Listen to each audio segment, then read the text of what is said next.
Hey friend, settle in. You've had a long day. I can feel it, and I'm so glad you're here. Before you drift off tonight, I want to ask you for something small. This channel only keeps going because people like you decide every so often to leave a like or press subscribe. I know it's the part everyone skips past. But if you're here, tucked into bed, letting a story from centuries ago carry you towards sleep, and it's working, a like costs you nothing, and it tells me this is a place worth staying. A subscribe means this will be waiting for you again next time you need it. And while you're here, half asleep already, where are you tonight? Somewhere quiet in Ohio, curled up in a flat in London. Tell me in the comments if you're still awake enough to type. I read every one, and I love knowing who's out there with me tonight. Now, lights down low. Pull the blanket up, even just for the comfort of it. Let your shoulders drop. Let your jaw soften.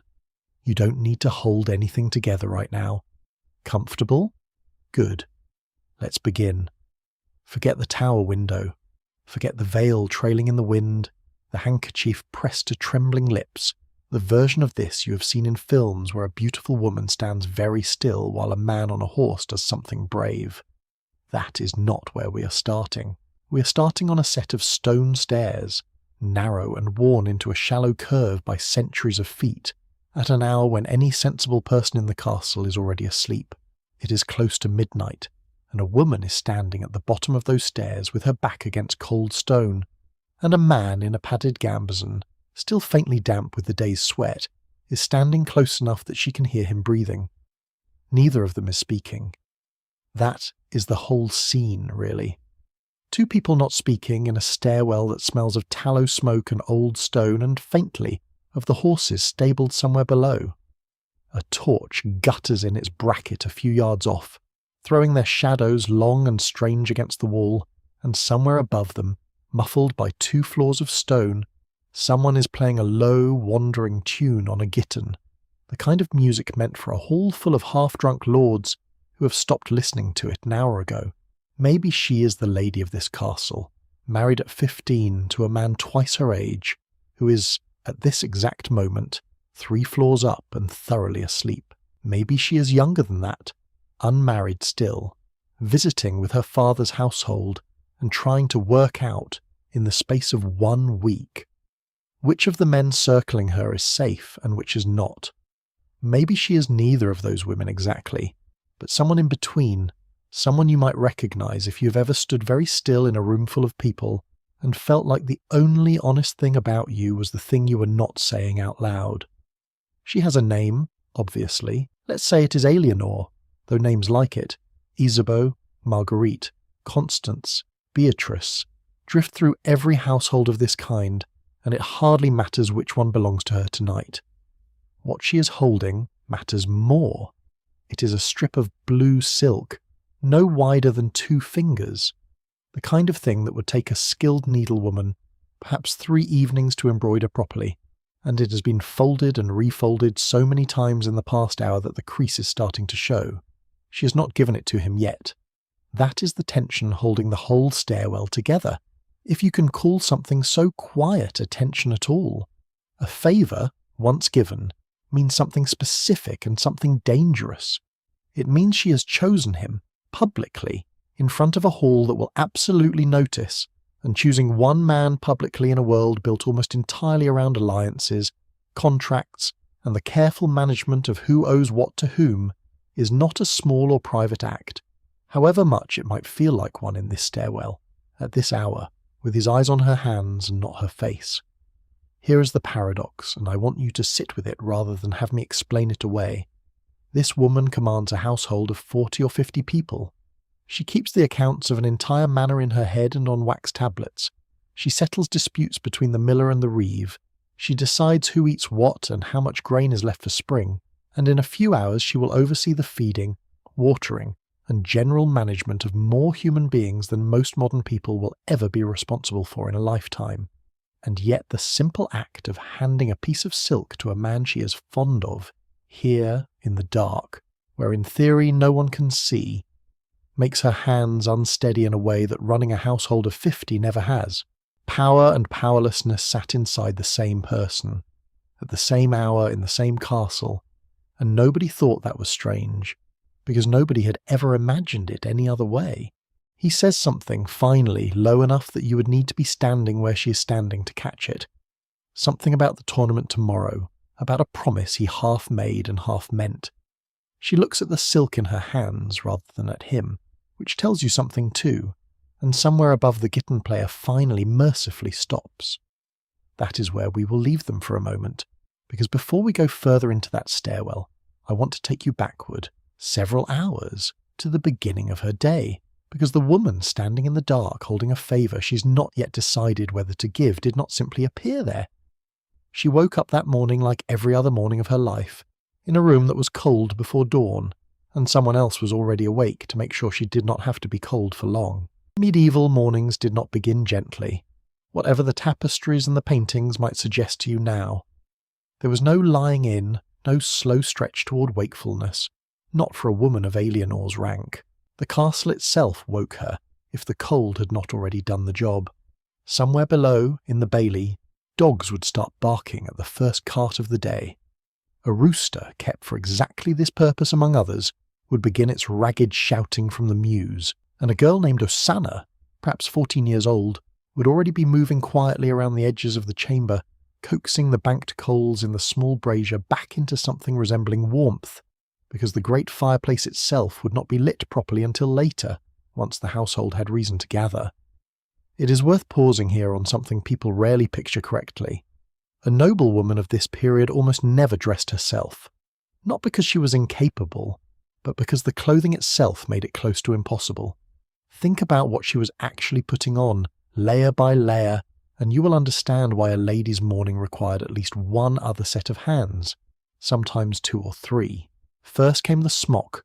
sometimes called a chemise, a simple garment of linen, worn against the skin both for modesty and, practically speaking, to protect the far more expensive layers above it from sweat and body oils that no amount of medieval laundering could easily remove from wool or silk. This piece she might manage alone. Everything after it she could not. Over the smock came the kirtle, a fitted underdress, often laced up the back or the sides, and here is where the second pair of hands became essential, because you cannot lace your own back. Osanna would kneel or stand behind her, working the laces through their eyelets, pulling them snug but not cruel, checking the fit against the curve of the ribs. Some kirtles lace so tightly that a woman genuinely could not take a full breath while wearing one, though I want to be careful here, because this is a place where popular imagination tends to run away with itself. The truly severe lacing, the corset-tight silhouette people associate with the word medieval, actually belongs more to later centuries. In the 12th, 13th and 14th centuries, the goal was closer fit and support than dramatic constriction. Snug? Yes. Structured? Yes. But a woman was still expected to be able to work, to kneel in prayer, to ride a horse if the occasion called for it. Over the kirtle came the gown itself,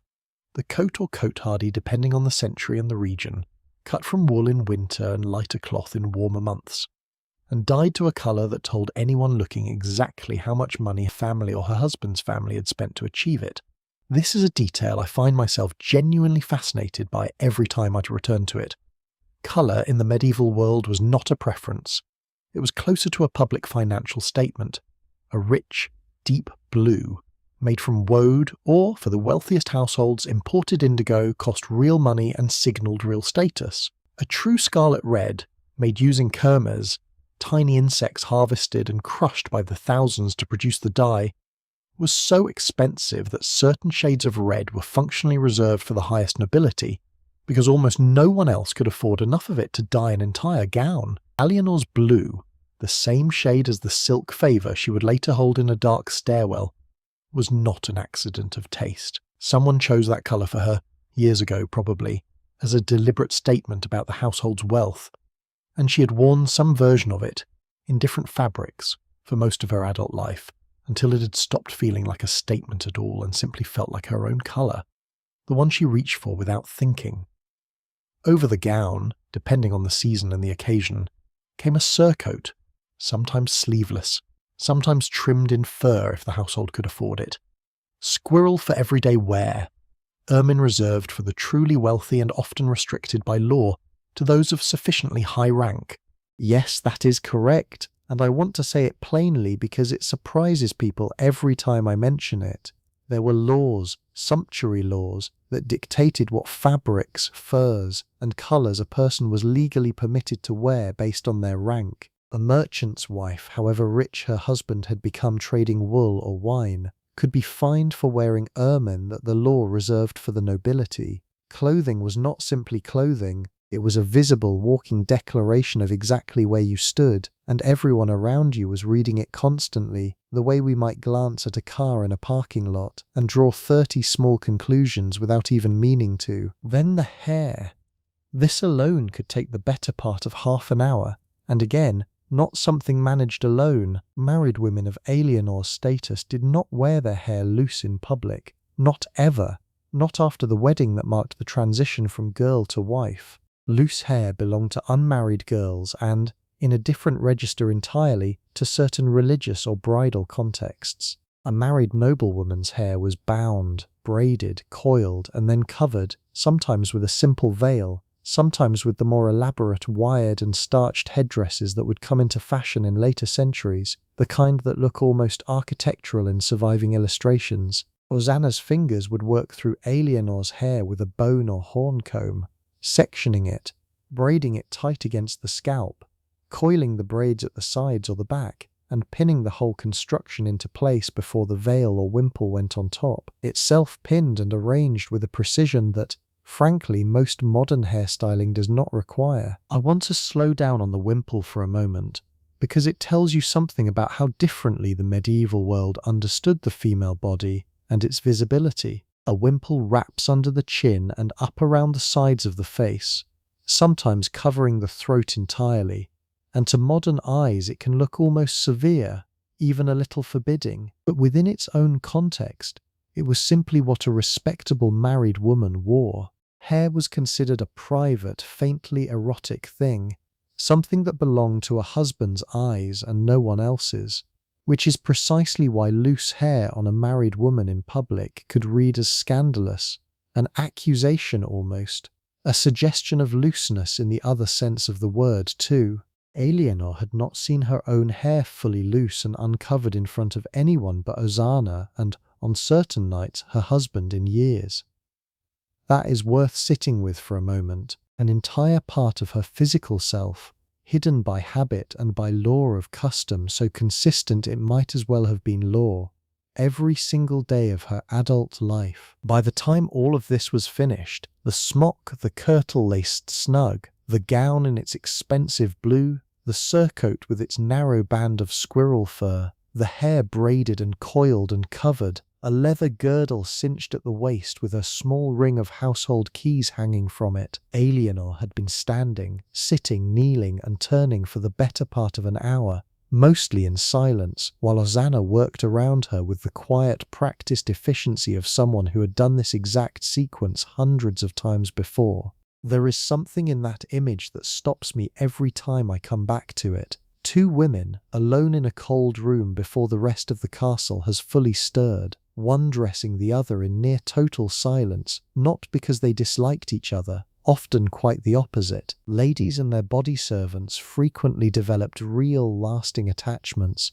but because the ritual itself did not call for conversation, it called for precision. Talking could come later, over the small beer and bread that would break Eleanor's fast once she was fully assembled, so to speak, and presentable to whatever the day required of her. And what the day required of her most days had almost nothing to do with tournaments or stairwell favours, and almost everything to do with numbers, grain, and the management of other people's labour, which is where I want to take you next, because this is the part of a medieval noblewoman's life that period dramas almost never bother to show you, and it happens to be the part I find most quietly remarkable. Picture the household not as a home in the way you think of one now, but as something closer to a small, self-contained business, one that produced nearly everything it consumed and had to plan, months in advance, for the possibility of failure. A castle or a manor of any real size might house, feed, and manage anywhere from 20 to well over 100 people on a given day.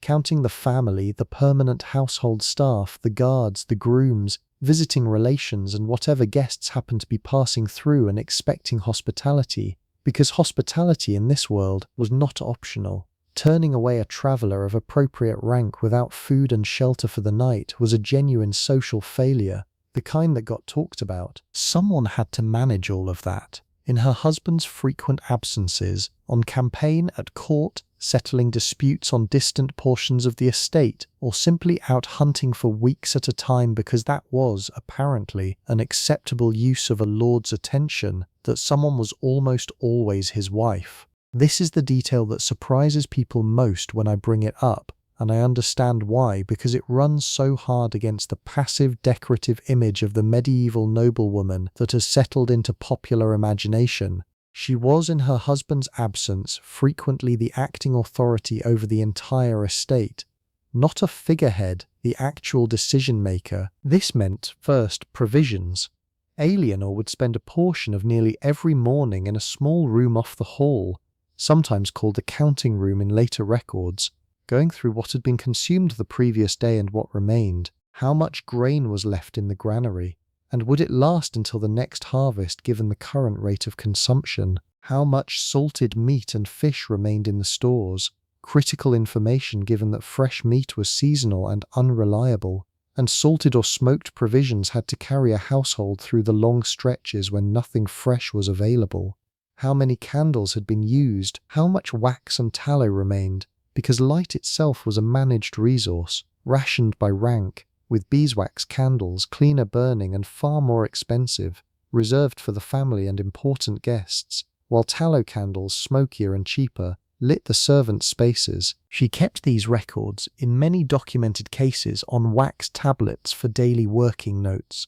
and in ink on parchment or paper for the more permanent household accounts, a skill that required actual literacy and numeracy. And here I want to correct something people often assume. It is a common belief that medieval noblewomen were broadly illiterate, and while literacy rates certainly varied by region, era, and individual family, women of Eleanor's class were frequently taught to read, and a meaningful number were taught at least basic arithmetic, specifically because the running of a household required it. There are surviving household account books, some kept in a wife's own hand, that record purchases down to individual items, a length of cloth, a quantity of pepper, wages owed to a mason repairing the eastern wall, with a precision that would not embarrass a modern bookkeeper. Beyond provisions came the actual labour of the household, and this is where her authority becomes most visible, because someone had to assign it,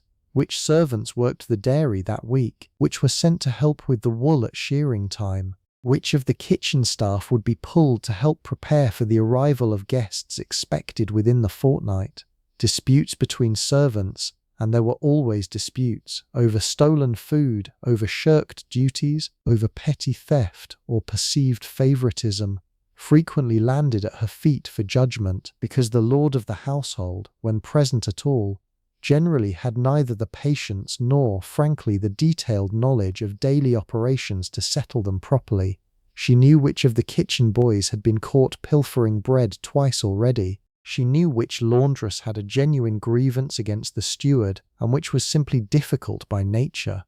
This is not glamorous knowledge. It is the kind of granular, unglamorous competence that actually keeps 50 or 100 people fed, clothed and functioning, and it belonged to her. There is a particular kind of loneliness inside that competence, though, one I do not think gets discussed nearly enough. Being the person everyone depends on for judgment is not the same as being known by anyone. Eleanor could settle a dispute between the reeve and a tenant farmer over an unpaid portion of grain with total fairness, could calculate exactly how many days the smoked fish would last at the current rate of use, could look at a length of cloth and know within a shilling what it had cost, and still, at the end of that same day, stand in a stairwell holding a strip of blue silk with hands that would not quite hold still, because none of that competence had anything to do with whether anyone actually saw her, the specific, particular her underneath the keys and the veil and the ledgers. Now, I want to be honest about something, because it matters to the shape of this whole story.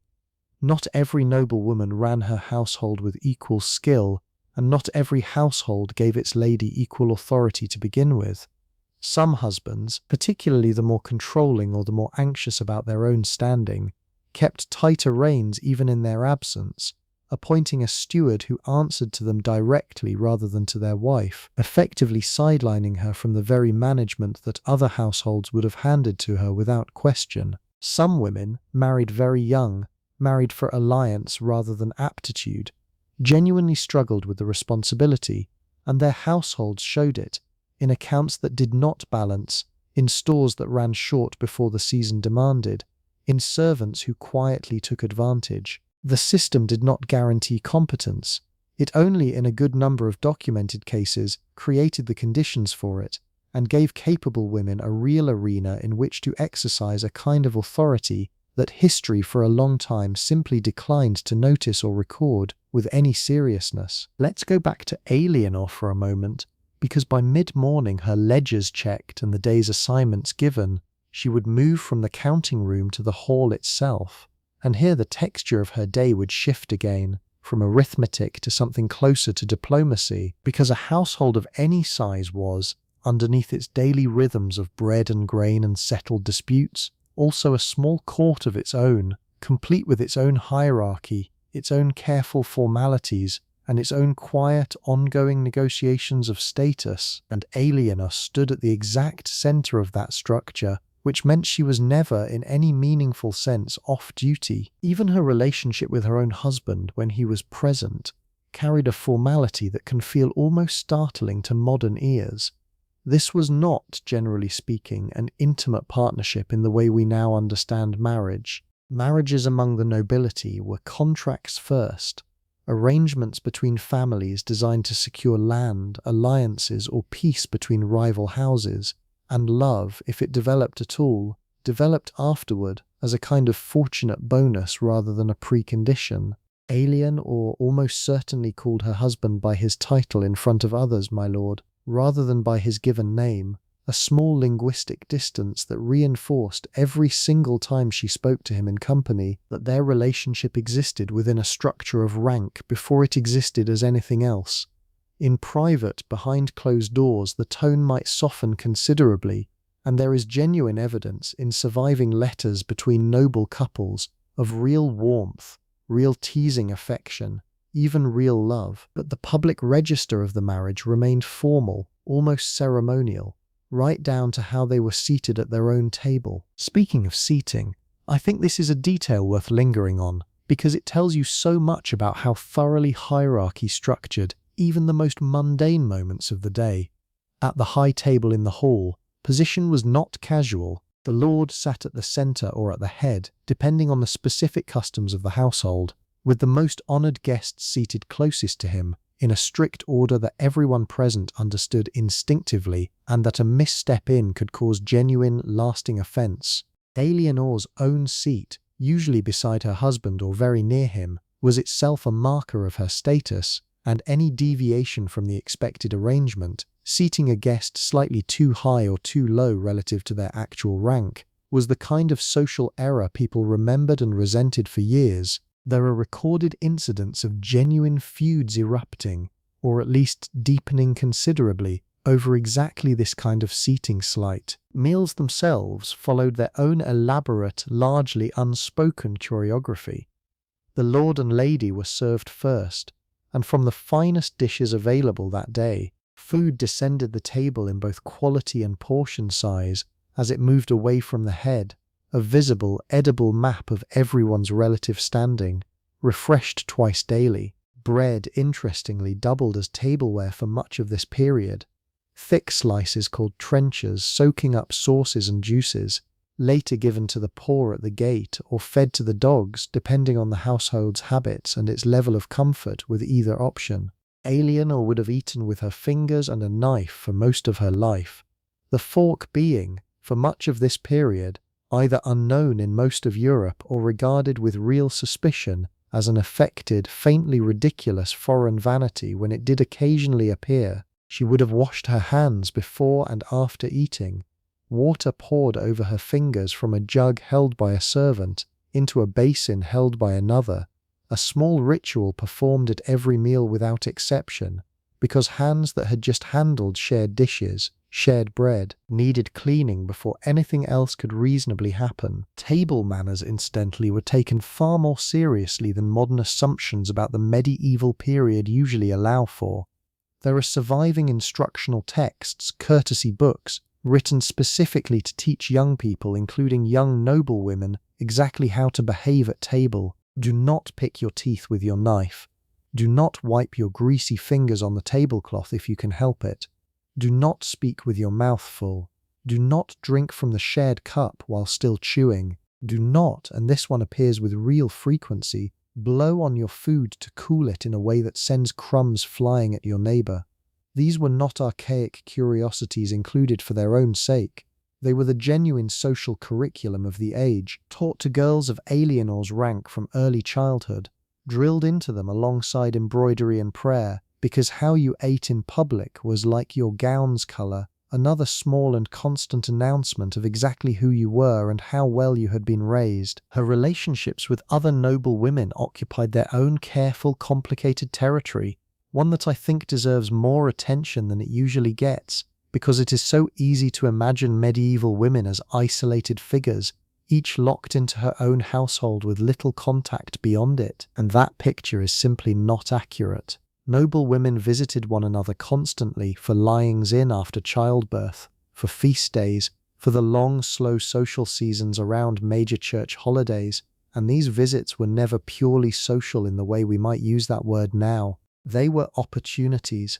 to negotiate future marriages between children still in the cradle, to trade information about which households were thriving and which were quietly struggling, to build the kind of soft alliances that could matter enormously if a husband's fortunes ever turned. A friendship between two noble women could translate years later into a sheltered refuge for a widow, a favourable marriage arranged for a daughter, a warning passed quietly before political trouble arrived at the door. And where there was alliance, inevitably there was also rivalry, sharp-edged and, I think, genuinely fascinating in how it operated almost entirely beneath a surface of perfect courtesy. Two noblewomen could smile at each other across a hall, exchange the correct compliments, admire each other's embroidery with apparently sincere enthusiasm, and still be locked in a quiet, ongoing contest over whose household commanded more respect, whose husband held more favour with whoever mattered that season,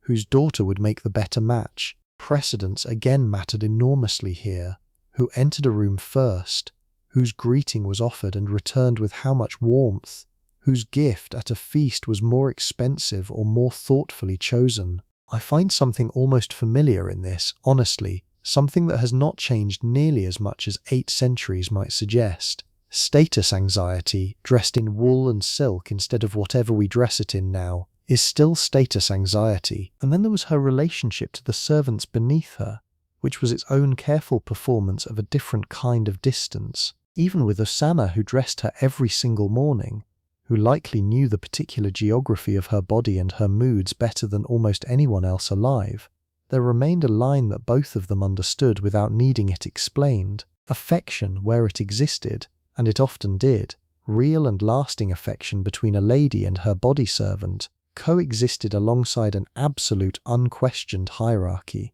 Osanna would never sit in Alienore's presence unless specifically invited to, would never speak first in company, would eat later and separately, would sleep in a smaller, colder space nearby but distinctly apart. The closeness was real, the distance was also real. Both things were true at once, the way two true things so often sit uncomfortably side by side in any life, medieval or otherwise, and nobody involved seemed to find that particularly strange, because the structure itself had never offered them another way to imagine it. The servants beneath her, too, held their own careful internal hierarchy, a whole small society within the larger household society, and I think it deserves a moment of attention before we move on, because it is easy to imagine medieval servants as an undifferentiated mass of labour when the reality was considerably more structured. At the top of that structure sat the steward, generally a man of some standing himself, sometimes minor gentry in his own right,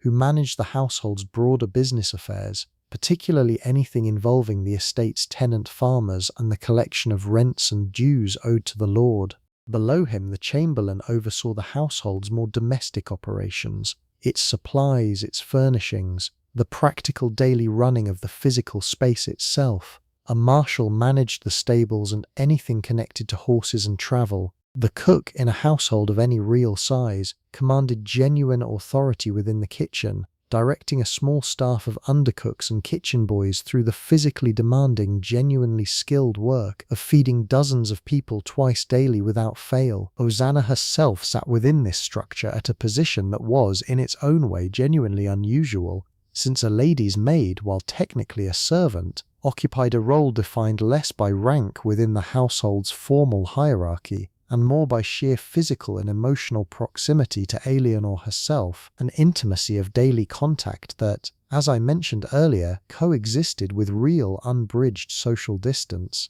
She answered, in practice, directly to Eleanor rather than to the steward or chamberlain who governed most of the household's other servants, a small but genuine distinction that gave her a particular, somewhat protected position within the servant's own internal social world. Envied by some, resented occasionally by others who saw her closeness to the lady as a kind of unearned privilege, rather than the simple accident of assignment it had actually been. I think it is worth pausing here, in the quiet middle of the afternoon, to let all of that settle for a moment, before we go anywhere else. Because after the ledgers were closed and the meals overseen and the small disputes settled, there was in most households a portion of the afternoon that belonged, at least nominally, to Eleanor herself, and what she did with it tells you a great deal about the very particular, very narrow shape of what a noble woman was permitted to learn and to enjoy. Embroidery sat near the centre of almost every noblewoman's education,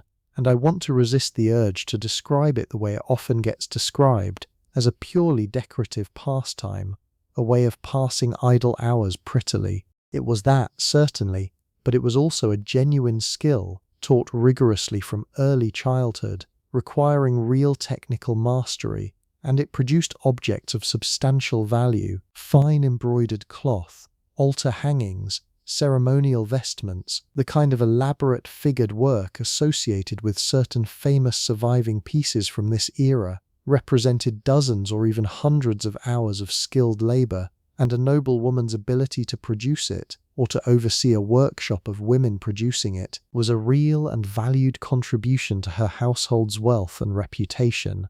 Eleanor had likely been embroidering since she was 6 or 7 years old, guided first by her mother, then by whichever gentlewoman in the household had the finest hand for it, learning stitch after stitch, pattern after pattern, until her fingers could work a design almost without her conscious attention, leaving her mind free to wander, to worry, to plan, while her hands moved steadily across the linen. Music occupied a similar space, permitted and even encouraged within careful limits. A noblewoman might learn to sing, might learn to play a small harp or a psaltery, might be praised for a pleasant voice at a feast, but this was accomplishment in service of household entertainment and personal refinement, not generally a path toward anything resembling public performance or professional ambition, which belonged in this world almost entirely to men, to the trained minstrels and troubadours who travelled from court to court. Eleanor could likely sing well enough to be genuinely enjoyed after a meal, a skill she probably thought little of, the way a person today might not think twice about being able to hold a tune, not realizing how many hours of quiet, patient teaching it had actually taken to get there. Reading, and here I want to slow down again because this is another place where popular assumption tends to get ahead of the actual evidence, was more available to women of Eleanor's rank than is generally believed, though it came with real limits worth naming honestly. She could very plausibly read in her own vernacular language and quite possibly in Latin as well, particularly if she had spent any part of her childhood being educated alongside brothers by a household tutor or a local cleric, or if her family had placed real value on female literacy, which some families genuinely did. What she read, though, was carefully curated: devotional texts, saints' lives, books of hours filled with prayers scheduled to the canonical hours of the day. romances of a suitably moral character. These sat comfortably within what was considered appropriate reading for a noblewoman. Certain kinds of texts, however, particularly anything touching on theology in ways that might be seen as venturing into interpretation rather than simple devotion, or anything considered too worldly, too bawdy, too intellectually ambitious in a way that a woman had no business engaging with, were far more likely to be restricted, discouraged, or simply never offered to her in the first place. This is the part that genuinely troubles me every time I sit with it, and I do not think it needs to be dramatized to land with real weight. The limit was not always an explicit rule, a book physically taken from her hands. More often it was quieter and, in some ways, more effective than any outright prohibition could have been. It was simply the absence of certain books from her world entirely, an education that steered her gently and consistently from childhood towards some subjects and firmly away from others, until the boundary felt less like a wall and more like the simple, unremarkable shape of what a woman's mind was naturally suited for. Eleanor likely never fully knew what she had not been permitted to learn, because the things withheld from her were never framed as forbidden. They were simply never offered, and there is a particular, almost invisible kind of confinement in that, one that leaves no bruise and no memory of a door being closed, because the door was never opened to begin with. And running alongside all of this, threaded through literally every single day of her life without exception, was the church, whose authority over her behavior, her reputation, and her understanding of her own body operated with a thoroughness that is genuinely hard to overstate. Her day was structured, at least in its broad outline, around the canonical hours, moments of prayer marked by bells from the household's own chapel, or, in grander establishments, an attached priest's careful attention to the liturgical schedule. She would have prayed on rising, before meals, before sleep, and on any number of feast days and saints' days scattered generously through the calendar, each with its own small obligations of observance. Confession sat at the center of this religious structure, and I think it deserves particular attention, because it functioned as something close to ongoing moral surveillance, however gently or however harshly that surveillance was administered, depending entirely on the temperament of the priest doing the administering. Eleanor confessed regularly, likely to the household's own chaplain, a man who therefore knew in intimate and specific detail the private failures of her conscience, her small resentments, her uncharitable thoughts toward a rival noblewoman. Perhaps something far heavier than that, something we will come to shortly. This same priest ate at her table, prayed alongside her family, and held in that quiet weekly ritual a kind of access to her interior life that even her own husband very likely did not have. Whether that felt like comfort or like exposure probably depended entirely on the day, and probably on the priest. The church's control extended well beyond prayer and confession into the far more practical territory of reputation itself, and reputation for a noblewoman was not a soft or abstract concept. It was closer to currency, and it could be spent, damaged, or entirely destroyed with real material consequences. The noblewoman's reputation for chastity, for proper devotion, for appropriate behavior in public, protected not only her own standing but her husband's honor, her children's marriage prospects, and her family's broader position within the social order. A rumor, even an unfounded one, of impropriety could ripple outward for years, and this is precisely why the small, careful performances of virtue, the correct veil, the lowered eyes in the presence of men outside the family, the careful avoidance of unsupervised time with anyone who was not a close relative, mattered so enormously, and why any deviation from them, however minor, carried a weight that can feel almost disproportionate to modern eyes. Which brings us, I think, back to the stairwell and to the silk in Eleanor's hands, because now you understand exactly what she was risking and why her hands were not quite steady. Let's go back further than the stairwell now, back to that same morning, hours before the torches were lit, to the tournament itself, because the stairwell scene did not come from nowhere. It came from an entire day of watching, of sitting perfectly still in public while something far less still moved underneath. Tournaments, by this point in the medieval period, had become genuinely significant social occasions, Not simply displays of martial skill, but elaborate, expensive performances that could last for days, drawing knights, lords, and their households from considerable distances, all of them arriving with retinues, tents, banners, and very often real financial stakes riding on the outcomes, since ransoms and captured equipment could change hands between competing knights. For the noblewomen present, tournaments occupied a strange and specific social position. They were among the very few public occasions where a woman's attention, her favour, her visible approval or disapproval mattered in a way that was openly acknowledged rather than quietly assumed. Alien or would have watched from a stand built or arranged specifically for this purpose, raised above the lists on wooden scaffolding, draped with whatever cloth the household could afford to make a good showing, seated among the other women of rank according to that same unforgiving hierarchy that governed every other aspect of her public life. From there she had an excellent view of the tilt yard itself, the long fenced run where mounted knights would charge toward one another with blunted lances, the rougher melee that might follow, groups of knights fighting in something closer to organized chaos, and the crowd beyond, tenants and townspeople who had come to watch for free, pressed against whatever barriers kept them back from the actual field. The noise alone is worth sitting with for a moment.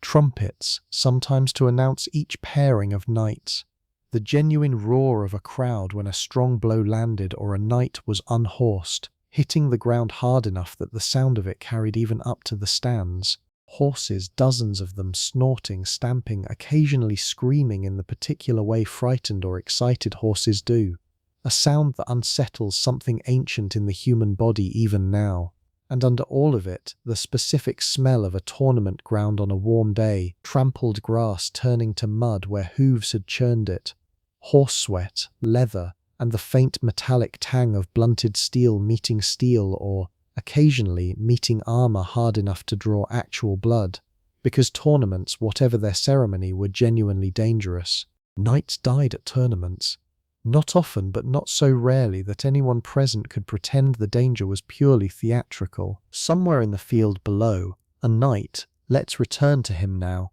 was preparing for his own pairing, and it is here that the giving of a favour became the specific, charged act it was. A favour. A strip of cloth, a sleeve occasionally quite literally detached and handed down, a ribbon, a small embroidered token given by a lady to a knight before he rode, was understood by everyone present to mean something particular, and the meaning shifted depending on who gave it and to whom. A favour given by a wife to her own husband was simple, expected, almost obligatory, a small public gesture of marital support that raised no eyebrows whatsoever. A favour given by an unmarried woman to a knight her family favoured as a potential match was, similarly, a fairly legible piece of social choreography, everyone in the stands understanding roughly what it signalled about ongoing negotiations. A favour given by a married woman to a knight who was not her husband occupied entirely different, far more dangerous territory, and this is exactly the territory Eleanor found herself standing in, quite literally hours later in that stairwell. The conventions of courtly love,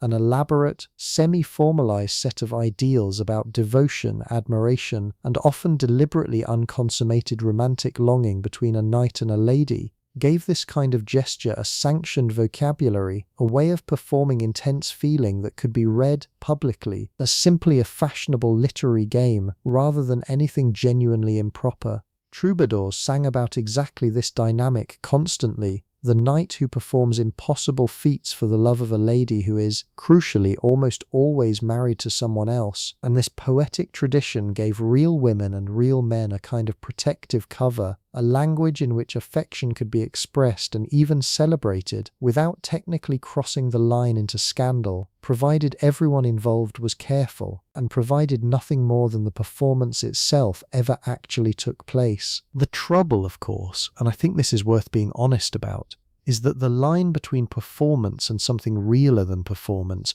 was never as stable as the poetry pretended it was. Eleanor watched her knight, and I am going to keep calling him that, though he was not, in any formal sense, hers, ride out into the lists that afternoon, and something in her chest tightened in a way that had nothing to do with courtly convention and everything to do with the plain, uncomplicated fact that she was afraid for him, specifically, personally, in a way she was fairly certain she was not supposed to be afraid for anyone who was not her husband. He unhorsed his opponent in the second pass, a clean strike that sent the other man tumbling backward off his saddle to a genuine roar from the crowd, and Eleanor found herself gripping the wooden rail of the stand hard enough that a splinter caught against her palm, a small, sharp, entirely private pain that no one around her noticed at all. This is, I think, the moment worth naming honestly, because it is the moment that would eventually lead her down those narrow stairs at midnight. She had not planned to give him anything. The favour in her hands, that strip of blue silk matching her own gown, had been embroidered, she told herself, for no one in particular, a piece of idle work completed over several evenings, and it was only sometime during the long afternoon of watching him ride, watching him win, watching him get unhorsed himself in a later pass, and rise from the mud laughing in a way that made something in her chest go entirely soft, that she understood she had in fact been embroidering it for someone in particular all along, and had simply not allowed herself to admit it until the admission had become almost unavoidable. Here is the secret then. The one I promised you earlier, the one she carried underneath the ledgers and the settled disputes and the correctly folded veil. It was not in the end a single dramatic act. It was smaller than that, and in some ways heavier for being smaller. It was the accumulated weight of a feeling she had never chosen, had certainly never been given permission to have for a man who was not her husband, a feeling she had confessed only in the vaguest possible terms to the household chaplain, describing it as uncharitable thoughts and a wandering mind during prayer, never once naming the actual shape of what wandered, because naming it would have made it real in a way that even confession, that supposed safe harbour for the soul's failures, felt too dangerous to allow. She had not acted on it. I want to be careful here, because it would be easy and frankly a little cheap to turn this into a story of scandal and consummation, and that is not what this is. Most of these small private betrayals of the heart, and I think betrayal is too harsh a word really, most of these quiet unchosen feelings lived and died entirely in the space between a woman's ribs, known to no one, acted upon by no one, resolved by nothing more dramatic than time and duty in the simple, grinding forward motion of a life that had other obligations waiting for it regardless of what her heart happened to be doing in its spare, unsanctioned moments. The favour she gave him that night in the stairwell, and yes, in the end she did give it, pressing it into his hand with fingers that would not quite stop trembling, saying something brief and carefully unremarkable about wishing him well in tomorrow's final pairing, was very likely the entire complete extent of what would ever happen between them. A piece of silk, a held breath, a moment neither of them would ever speak of again, not because nothing had happened, but because everything that could safely happen already had. I find something genuinely moving in that restraint, honestly more moving than a scandal would have been. An entire private world, real and complicated and unresolved, contained inside a single small gesture and then folded away again, carefully, the way you might fold a piece of embroidered silk back into a chest and close the lid.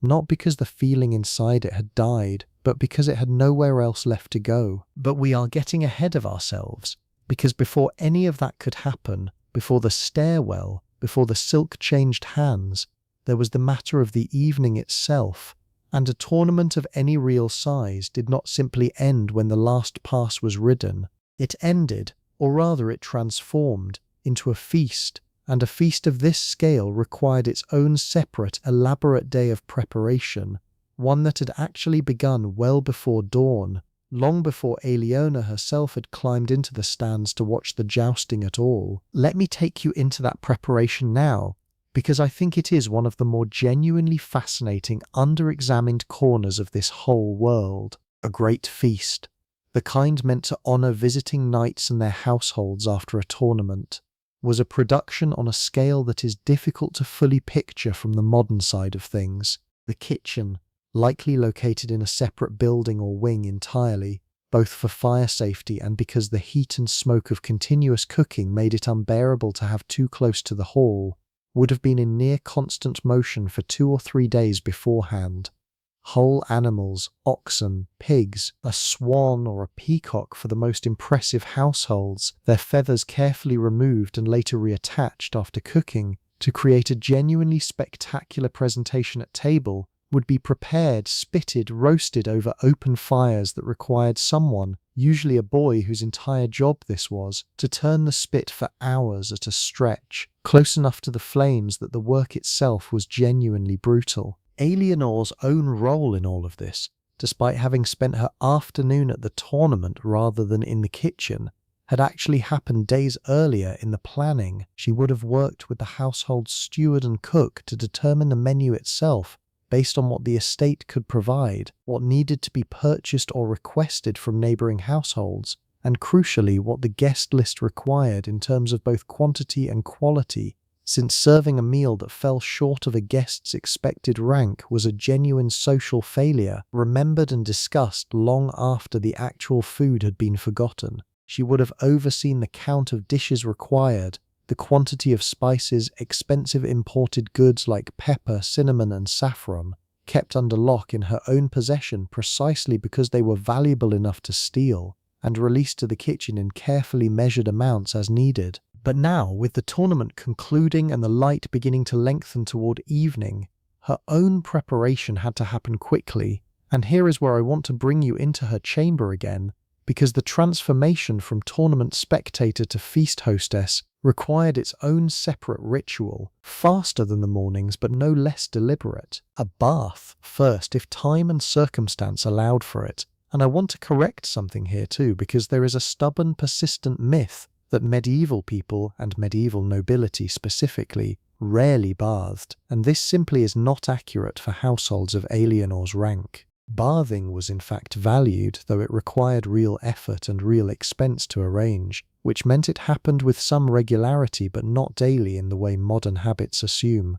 A wooden tub, lined with linen cloth both for comfort and to protect delicate skin from splinters, would be filled with water heated in enormous kettles over the kitchen fire, and carried up, bucket by heavy bucket, by servants whose arms would genuinely ache by the time the tub was full. Herbs often were added to the water, chamomile, rosemary, lavender if the household grew or could purchase it, both for the pleasant scent and because these plants were genuinely believed, correctly in some cases as it happens, to have beneficial properties for the skin. Eleanor would have bathed quickly but thoroughly, likely helped by Osanna once again, who would wash her hair with a mixture that might include herbs, or in wealthier households, imported soap scented with rosewater, and who would then help her from the tub and into warmed linens to dry, the whole process happening with the particular hurried efficiency of 2 women who both understood exactly how much time remained before the hall would begin filling with guests. Perfume in this world meant something closer to what we might call scented oils or waters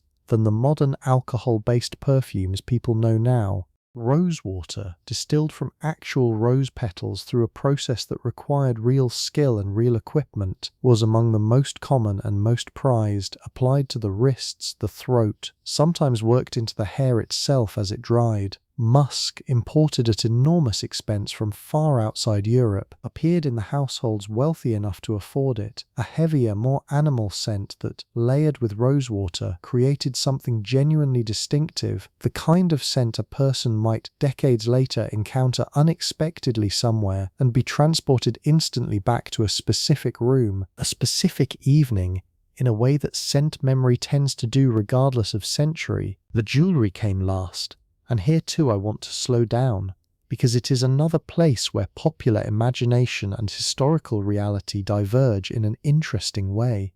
A noblewoman's jewellery was not simply decorative in the way modern jewellery often is. It was again a form of portable, visible wealth, and in genuinely uncertain times a form of currency in its own right, capable of being sold, pawned, or used as collateral if circumstances required it. Eleanor's own collection, built up over years through her marriage, through gifts from her husband marking births and anniversaries, through pieces inherited from her own mother, would have included rings, likely several, worn on multiple fingers simultaneously, a brooch to fasten her mantle or veil, and if the household's wealth extended that far, a necklace or a circlet for particularly formal occasions like tonight's feast. Choosing what to wear was its own small negotiation, because jewelry, like clothing colour, communicated status with real precision, and wearing pieces too far above, or, just as importantly, too far below what the occasion and her own rank called for, could read as either presumptuous or, oddly, insulting to her hosts or guests, as though she had not considered the evening worth proper effort. She settled in the end on a garnet ring that had belonged to her mother and a simple gold circlet to hold her veil in place, understated by the standards of the very wealthiest households present that evening, but correct, deliberately, carefully correct, in the way that mattered most. By the time she descended to the hall, the transformation from the woman who had gripped a splintered rail in the stands that afternoon, feeling something she had no name she was willing to use for, was close to complete. Bathed, perfumed, dressed in fresh clothing after the tournament's dust and heat, jewelry chosen with exact and practiced calculation, she looked, to every single person in that hall, like precisely what she was supposed to look like: composed, gracious, entirely, visibly in control. Nobody watching her cross the room to take her seat at the high table would have guessed that a strip of blue silk was, at that exact moment, folded carefully inside a small pouch at her girdle, waiting for an hour when the hall's attention would finally, mercifully, turn elsewhere. The hall itself, by the time the feast properly began, had become something almost unrecognizable from the quiet space where Eleanor had eaten her plain morning bread and small beer only hours before. Long trestle tables, set up specifically for the occasion and dismantled again once it ended, since a hall needed to serve many purposes and could not permanently sacrifice its floor space to furniture used only on special occasions, ran the length of the room, draped in the household's finest linen, which itself represented a real expense, since white linen large enough to properly dress a feasting table required considerable cloth and considerable washing to keep presentable. Candlelight and firelight together did the work that electric light does now, and the effect, I think, is genuinely worth picturing carefully, because it shaped the entire emotional register of an evening like this in ways that flat, even modern lighting simply cannot replicate. Beeswax candles along the high table threw a warmer, cleaner light than the tallow candles and rush lights further down, which meant that even the quality of illumination a person sat within at a glance told you something about their rank, the same way the food did, the same way the seating did. Shadows moved constantly, thrown long and shifting by dozens of small flames and one large central fire, so that faces across the hall seemed to flicker between clarity and near total obscurity, depending on exactly where a person happened to be standing or sitting at any given moment. And I think there is something genuinely useful in remembering that medieval social life happened, quite literally, in a much dimmer, warmer, more uncertain light than almost anything we experience now. A light that made secrets, glances, and quiet exchanges considerably easier to hide within. Course after course arrived from the kitchen, carried by servants who had likely been on their feet since before dawn, and would remain so for hours yet.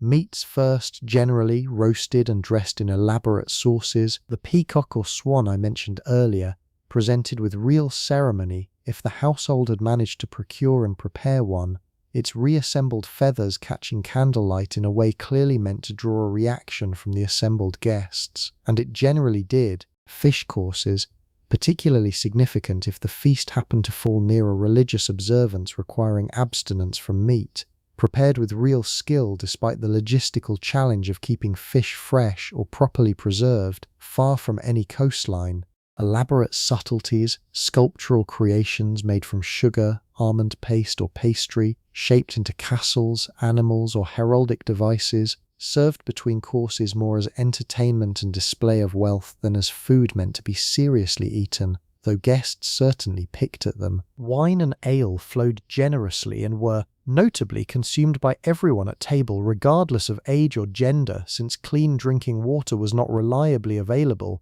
and both wine and ale, through their preparation, were considerably safer to drink than water drawn from many available sources. Eleanor would have had her cup refilled repeatedly through the evening by a servant whose job that night was specifically to attend to the high table's drink, and she would have paced herself carefully, aware, in the particular sharp way a hostess is always aware of her own composure, that too much wine loosened exactly the kind of control she could not afford to lose that evening of all evenings. Conversation at the high table moved in its own careful currents, and this is where I want to bring in the gossip and the rivalries, because a feast like this was, underneath its ceremony, one of the primary engines through which information, alliance, and quiet conflict actually moved through this world. A neighbouring baron's wife, seated several places down from Eleanor, a woman named, let's say, Isabeau, whose husband's lands bordered Eleanor's own family's holdings and had done so, not always peacefully, for 2 generations, spent a good portion of the evening making pointed, beautifully polite observations about the quality of the wine, observations that everyone at the table understood, without anyone needing to say so directly, as a subtle criticism of the household's hospitality, and therefore of Eleanor's competence as its manager. Nobody watching from across the hall, nobody except the small handful of women fluent enough in this particular language to catch it, would have registered anything unusual passing between them at all, and that invisibility, I think, was very much the point. This kind of exchange, I think, deserves real attention because it represents an entire register of medieval female social life that rarely makes it into popular depictions, which tend to flatten noble women into either passive victims or occasional dramatic romantic figures, and miss entirely this third, arguably far more common mode, women navigating an intricate, high-stakes social chess game through nothing more dangerous or dramatic than careful word choice and studied tone. Eleanor responded to Isabeau's comment about the wine with equal grace, mentioning, apparently in passing, that this particular vintage had been a gift from a mutual acquaintance whose favour Isabeau's own household had, as it happened, been rather visibly courting for the better part of a year, a comment that landed, quietly but unmistakably, exactly where it was meant to land. Neither woman raised her voice, neither woman's expression shifted by more than a fraction, and everyone at the table who had been paying attention understood precisely what had just occurred. This was, in its own way, warfare, conducted entirely through the polite, exhausting vocabulary available to women who were forbidden almost every other avenue through which conflict could normally be expressed. They could not challenge each other to combat, obviously. They could not generally simply say what they meant. What they had instead was tone, timing, the careful selection of a compliment sharp enough to also function as an insult, and an audience of other women equally fluent in this language, watching, evaluating, and, later, in smaller private conversations, discussing exactly who had won the exchange. Alliances formed through exactly this same fluency, though in a gentler register. A young noblewoman named Clarice, newly married into a household 2 days' ride from Eleanor's own, sat near enough to observe the entire exchange with Isabeau, and afterward, once the wine had loosened the evening's formality somewhat, found a quiet moment to compliment Eleanor specifically on her composure, a small gesture that Eleanor recognized immediately as an opening bid toward friendship, or at minimum toward a useful, mutually beneficial acquaintance. Clarice was young, new to this particular social landscape, likely somewhat overwhelmed by it, still learning which smiles could be trusted and which concealed something sharper, and genuinely looking for an older, more established woman willing to guide her through its unmarked hazards. Eleanor, for her part, recognized in Clarice someone who might, in years to come, become a valuable connection,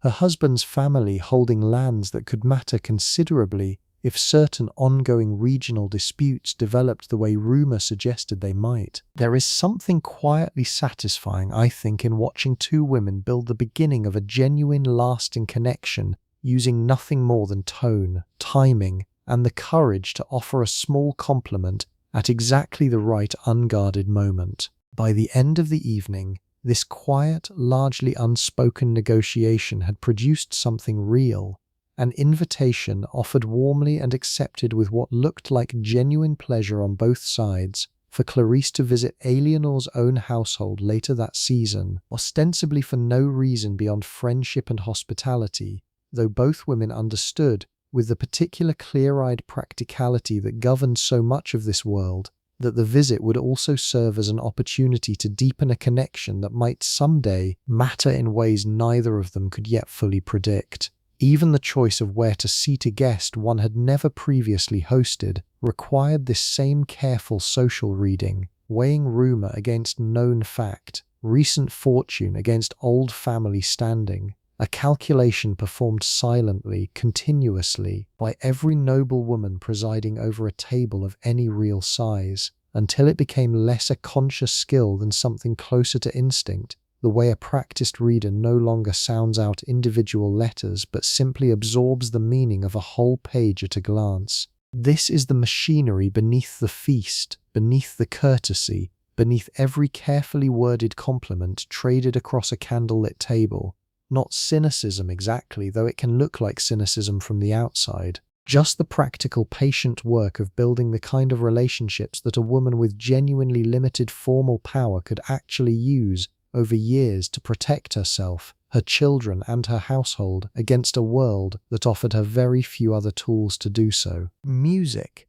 Once the heaviest eating had finished and the tables were partially cleared to make room, shifted the hall's whole atmosphere again, and I want to give it a moment of real attention, because it played a genuinely central role in exactly this kind of gathering. Household musicians, sometimes joined by traveling performers who had come specifically for the tournament's crowds, played on instruments that would look and sound genuinely unfamiliar to modern ears. The gittan I mentioned back in that opening stairwell scene, a plucked instrument something like a distant ancestor of the guitar, alongside violas, early bowed string instruments, recorders and shawms for the louder, more piercing melodies suited to a large, noisy hall, and hand drums keeping steady rhythm beneath it all. Dancing followed, and here again I want to correct a common assumption, because medieval noble dancing was not the stiff, purely ceremonial affair popular imagination sometimes assumes. Carol dances, performed in a circle or a line,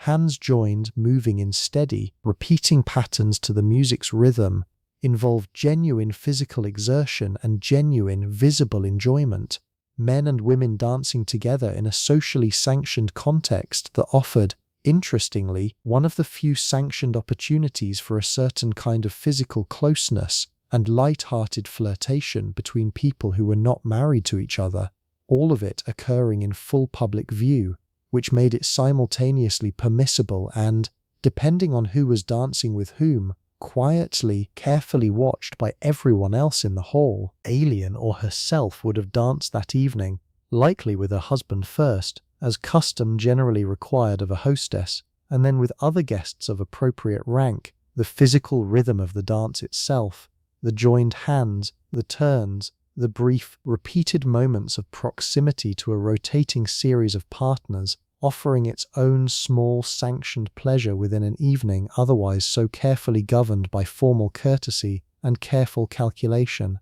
I think it is worth remembering this alongside everything else, that for all the genuine weight and structure bearing down on a life like hers, there were still these pockets of real, uncomplicated enjoyment scattered through it. Music and movement and the simple physical satisfaction of a well-executed dance step, small pleasures that required no careful diplomatic calculation at all, just a body moving in time with music and with other bodies moving the same way beside it. It was somewhere in the middle of this long, layered evening, the food mostly finished, the music beginning, dancing likely underway further down the hall among the younger guests, that Eleanor found the moment she had, without quite admitting it to herself, been waiting for all night. Her husband deep in conversation with another lord about some matter of shared borders and shared grievance. Isabeau occupied elsewhere, the general noise and movement of the hall providing exactly the kind of cover that made a brief, apparently accidental departure toward the stairs entirely unremarkable. She rose, murmured something about checking on the kitchen's final preparations, a plausible enough excuse for any hostess to offer at any point in an evening, and walked, unhurried, toward the narrow stone stairs at the hall's edge. And this, of course, is exactly where we began. Let me finish that stairwell scene properly before we move further outward, because I think it deserves an ending rather than simply hanging there unresolved forever in the torchlight. The favor changed hands as I told you it would.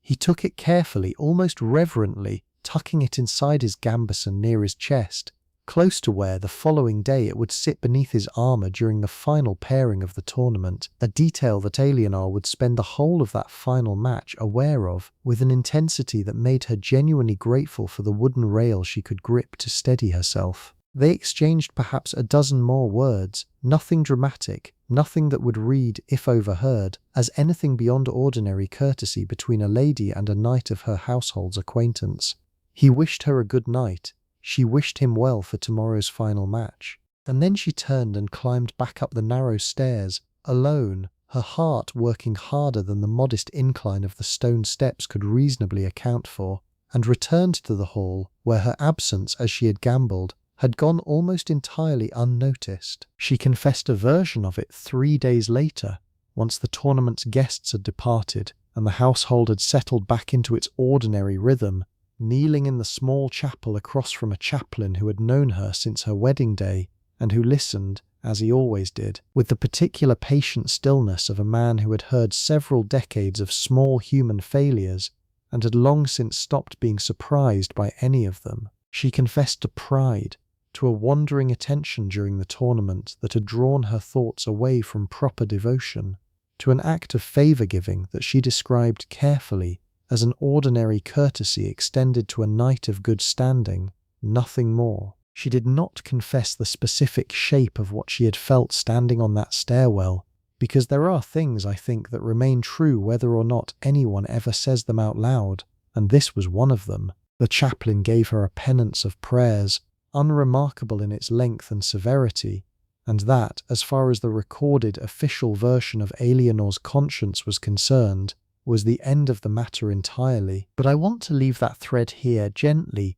without forcing it toward a conclusion it never actually had in her own life, because most private feelings of this kind in this world, and honestly in most worlds, do not resolve into anything as clean as a story arc. They simply continue quietly alongside everything else a life requires, softening eventually the way most things soften with enough passing seasons, until what remains is not the feeling itself but something more like a memory of having felt it once, a long time ago, on a particular stone stairwell, in a particular flickering light, because Eleanor's life, like the life of almost every noblewoman of her rank and era, was built around a rhythm far larger and far more insistent than any single evening, however charged that evening might have felt while it was happening. And I want to widen the frame now to show you the fuller shape of what that rhythm actually looked like, season by season, year by year, across a whole adult life lived inside these particular walls, this particular set of expectations. Marriage itself, for a woman like Eleanor, had almost certainly been arranged long before she had any meaningful say in the matter. And this is worth dwelling on honestly rather than glossing over, because it represents one of the most fundamental differences between how this world understood a woman's life and how we understand it now. Noble marriages functioned primarily as instruments of alliance, land consolidation, and political stability between families, and negotiations over a daughter's marriage frequently began while she was still a small child, sometimes conducted through formal betrothal agreements years before the marriage itself would be considered appropriate to actually take place, given that consummation before a certain age was, at least officially, discouraged or forbidden by church teaching, though the record on how consistently this was actually observed in practice is genuinely mixed and worth approaching with some caution. Eleanor herself had likely been betrothed around the age of 7 or 8, her hand promised in exchange for a settlement of land or coin, that her father negotiated with her future husband's family with roughly the same careful attention he might have given to negotiating the sale of a valuable piece of property, because in a real structural sense, that is largely what the transaction was. She would have met her intended husband perhaps a handful of times during the years between betrothal and marriage, formal visits arranged and supervised, before finally leaving her own family's household around the age of 14 or 15 to join his, a transition that meant, in the space of a single arranged journey, losing every familiar face, every familiar room, every small daily rhythm she had grown up inside, and beginning again entirely in a household of strangers who now held complete authority over her. I think it is worth sitting with how genuinely disorienting that must have been. A 15-year-old girl arriving at a castle she had perhaps visited twice before,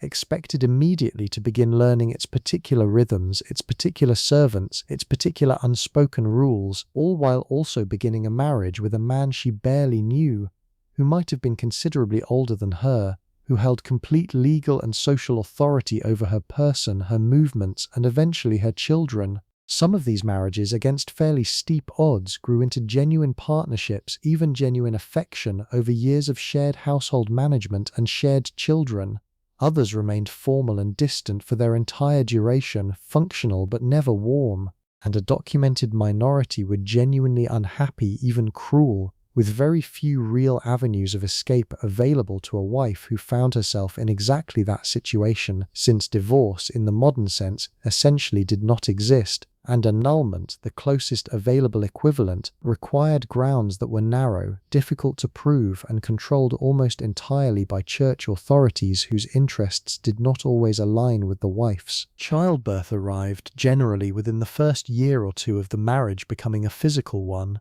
and I want to spend real time here because this is a part of a noblewoman's life that shaped nearly everything else about her existence, and yet frequently gets reduced in popular retellings to a single dramatic sentence about the dangers of medieval childbirth, when the actual lived reality was far richer, far more structured, and far more emotionally layered than that reduction allows for. Pregnancy itself, once confirmed, or as confirmed as it could reasonably be given the medical understanding available at the time, changed a noblewoman's daily existence in fairly immediate ways. Certain foods were avoided based on beliefs about their effect on the developing child, beliefs that ranged from the genuinely sensible to the almost charming in their inaccuracy, alongside real, sometimes contradictory guidance about activity, since physicians of the period disagreed among themselves about whether a pregnant woman should rest as much as possible or continue moderate activity to keep her body strong for the eventual labour.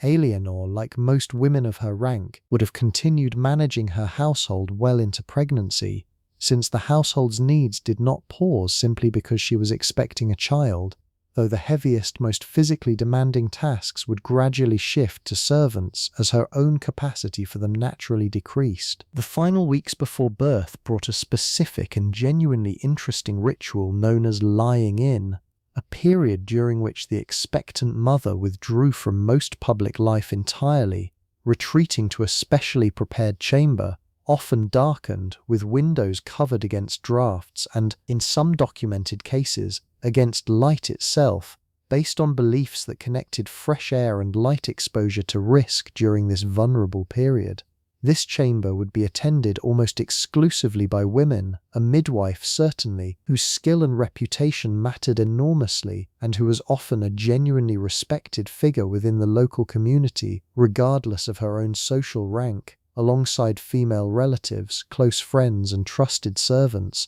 while men, including the expectant father himself, were generally excluded from this space entirely, sometimes for the full duration of both the final pregnancy and the birth and recovery that followed. I find something worth noting in that exclusion, actually, because it created, within an otherwise male-dominated social structure, a genuinely female space, governed by female authority and female expertise, where a noblewoman's rank still mattered, but where the midwife's practical knowledge held its own kind of respected power, regardless of the social distance that would have governed almost every other interaction in her life. A skilled midwife, even one of relatively low social standing, could and did direct a noblewoman during labor with an authority that would have been unthinkable in almost any other context, and noblewomen, understanding exactly what was at stake, generally deferred to that authority without argument. The birth itself carried real danger, and I do not want to minimize that or soften it into something more comfortable than it actually was, because honesty matters here more than comfort.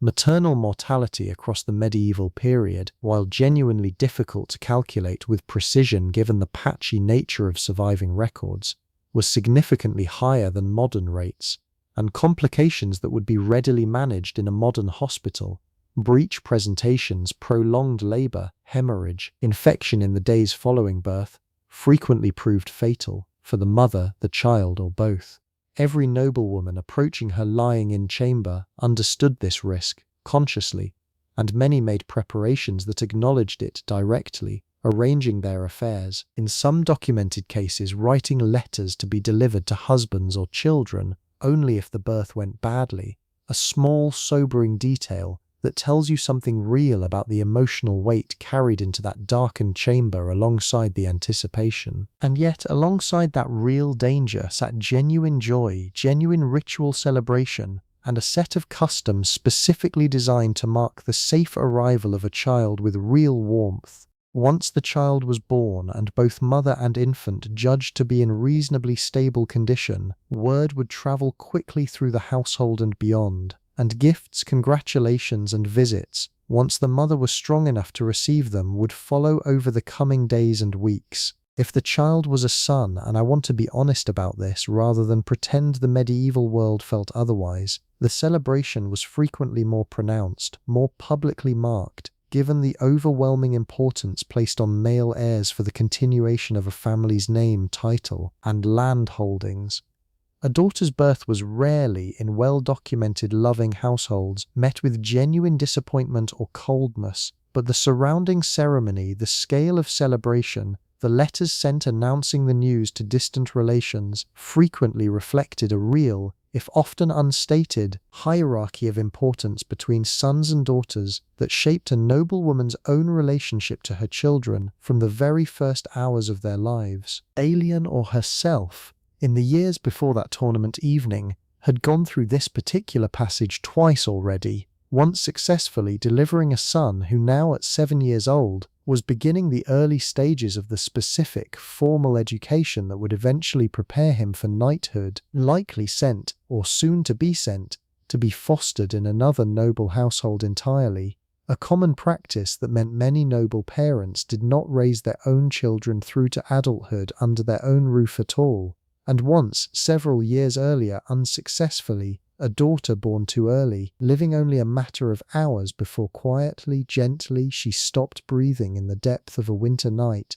baptized hastily by the household chaplain in those final hours specifically, so that her soul would not be lost to the theological uncertainty surrounding an unbaptized infant's fate. I am not going to dwell on this longer than it deserves, because grief of this particular kind, I think, does not need elaborate description to land with its full weight. I will only say that Eleanor kept in a small chest alongside her mother's garnet ring a single scrap of the linen the infant had been wrapped in, a detail drawn from genuine surviving practices of the period, mothers keeping small physical fragments of children they had lost, and that she took it out on certain nights, particularly around the anniversary of that winter, and held it for a while before returning it to its place and going on, as the world required her to go on, with the ledgers and the disputes and the correctly folded veil, because grief in this world, just as in ours, however differently it was understood or expressed, did not excuse a woman from the ongoing daily labor of running a household that depended on her. This loss,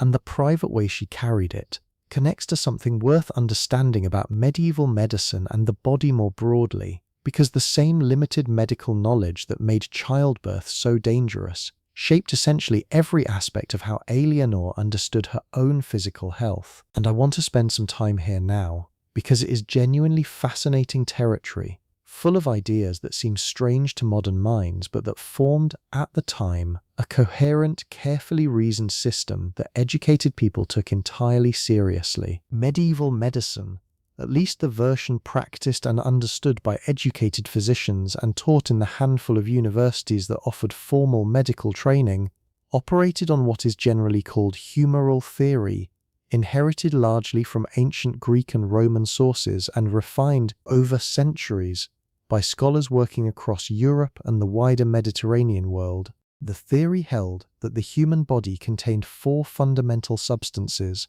blood, phlegm, yellow bile, and black bile, and that health depended entirely on these four humours remaining in proper balance relative to one another. Illness, in this framework, was not caused by anything resembling germs or infection in the modern sense, but by an excess or deficiency of one humour relative to the others, and treatment accordingly focused on restoring that balance through methods that ranged from dietary adjustment to bloodletting to purging, depending on which humour was believed to be out of proportion. Eleanor's own understanding of her body, and her family's health more broadly, would have been shaped almost entirely by this framework. A fever suggested an excess of blood, or sometimes yellow bile depending on its particular character, and might be treated with bloodletting, a practice performed by a barber surgeon, a role that combined in this period cutting hair, pulling teeth, and performing minor surgical procedures including the deliberate opening of a vein to release what was believed to be excess blood. A melancholic mood, what we might now describe using very different language entirely, was attributed to an excess of black bile, and treatment might involve specific foods believed to counteract that particular humour, or exposure to cheerful company and music, which, interestingly, aligns reasonably well with certain modern understandings of mood and environment, even though the underlying theory explaining why it worked was entirely different from anything a modern physician would recognize. Herbal remedies formed the backbone of most actual medical treatment available to a household like Eleanor's, and here I want to note something that genuinely deserves more credit than it usually receives. While the theoretical framework behind medieval medicine was, by modern standards, largely incorrect, a great deal of practical herbal knowledge accumulated through this period was genuinely effective, developed through centuries of careful observation even without any understanding of the underlying biological or chemical mechanisms involved. Willow bark, used to reduce fever and pain, contains compounds chemically related to modern aspirin. Certain herbs used to treat wounds had genuine antiseptic properties. A noblewoman like Eleanor would very likely have maintained her own small still room or physic garden, growing herbs specifically for medicinal use, and would have possessed genuine hard-won practical knowledge about which remedies actually seemed to help with which complaints. Knowledge passed down from her own mother and grandmother, tested and refined through generations of careful household practice even without any formal theoretical grounding behind it. She would have been the one in most households of this kind actually responsible for treating minor illness and injury among her family and household, a role that made her something close to the estate's primary medical practitioner for anything short of genuinely serious illness or injury, which might warrant sending for a physician from a nearby town, an expensive undertaking reserved for real emergencies, or for a monastery, since monasteries frequently maintained genuine medical expertise and infirmaries that served the surrounding community as well as their own monks or nuns. A cut finger, a child's fever, a servant's persistent cough through a hard winter, all of this fell in the first instance to Eleanor's own knowledge and her own carefully maintained store of dried herbs, prepared tinctures and salves, kept in a locked cabinet, not unlike the one holding her precious imported spices, because these remedies too represented real value and real hard-won expertise that the household could not afford to have carelessly wasted or stolen. Mental and emotional distress, interestingly, received a somewhat different treatment within this framework, one that I think is worth understanding honestly rather than either romanticizing or condemning outright. There was genuine recognition within medieval medical thought that emotional states affected physical health, and vice versa, an idea that modern medicine has, in its own way, circled back toward after several centuries of a more rigid separation between mind and body. But the specific vocabulary available for understanding something like what we might now call depression or anxiety was limited, shaped by that humoral framework and by religious understanding, which frequently interpreted persistent sadness or spiritual darkness through the lens of sin, temptation, or, in more severe and less charitable interpretations, demonic influence. A woman experiencing what we might now recognize as a genuine mental health crisis in this period faced treatment options that ranged from the genuinely compassionate rest, prayer, gentle company, changes in diet and environment, to the considerably harsher, particularly if her distress was interpreted through a more punitive religious or moral framework by those around her. I raise this not to dwell on it at length, because this is meant to be a gentle hour, not a heavy one, but because I think honesty requires acknowledging that the medieval world's compassion, where it existed alongside real limitations in both understanding and treatment that could make genuine suffering considerably harder to navigate than it would be now. And I think that honesty is in its own way a form of respect toward the real women who lived through it. Let me shift the frame again now, gently, towards something a little less heavy, and talk about how a life like Eleanor's actually moved through the turning of a full year, because the rhythm of the seasons shaped medieval noble life with a thoroughness that modern, climate-controlled, electrically lit existence has largely allowed us to forget. Winter first, since we are already sitting inside a version of it in this story, arrived not as a single dramatic shift, but as a long, gradual tightening of the household's entire way of operating. Provisions laid in during the autumn, the salted meat, the dried fruit, the stored grain, needed to last through months when almost nothing fresh could be reliably produced, and Eleanor's careful counting of stores, that morning ritual we visited earlier, mattered most acutely during these darkest months, when a miscalculation in September could mean genuine hardship by February before the first real signs of spring made new supplies available again.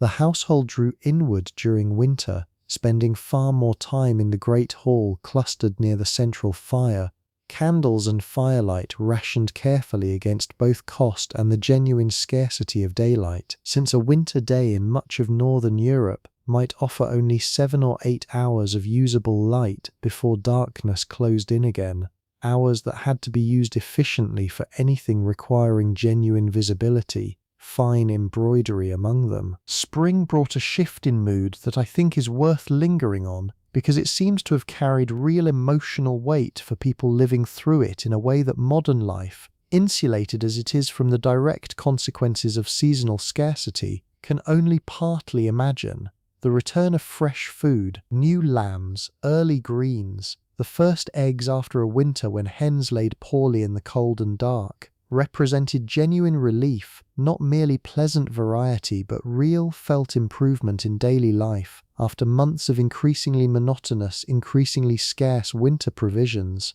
Eleanor's household would have marked the season with real ceremony around certain key religious feast days that fell within it, Easter chief among them, involving genuine feasting after the fasting period of Lent, a stretch of roughly 40 days during which meat, and in the strictest observance, dairy and eggs as well, were set aside entirely, making the eventual return to a full table feel, by all surviving accounts, genuinely joyous rather than merely routine. Summer meant the heaviest agricultural labour across the estate, haymaking, early harvests of certain crops, and Eleanor's oversight extended, during these months well beyond the walls of the castle or manor house itself, into the fields and villages that fell under her household's authority, since the estate's income and its ability to feed itself through the coming winter depended almost entirely on how well this labour was managed and how favourable the season's weather proved to be.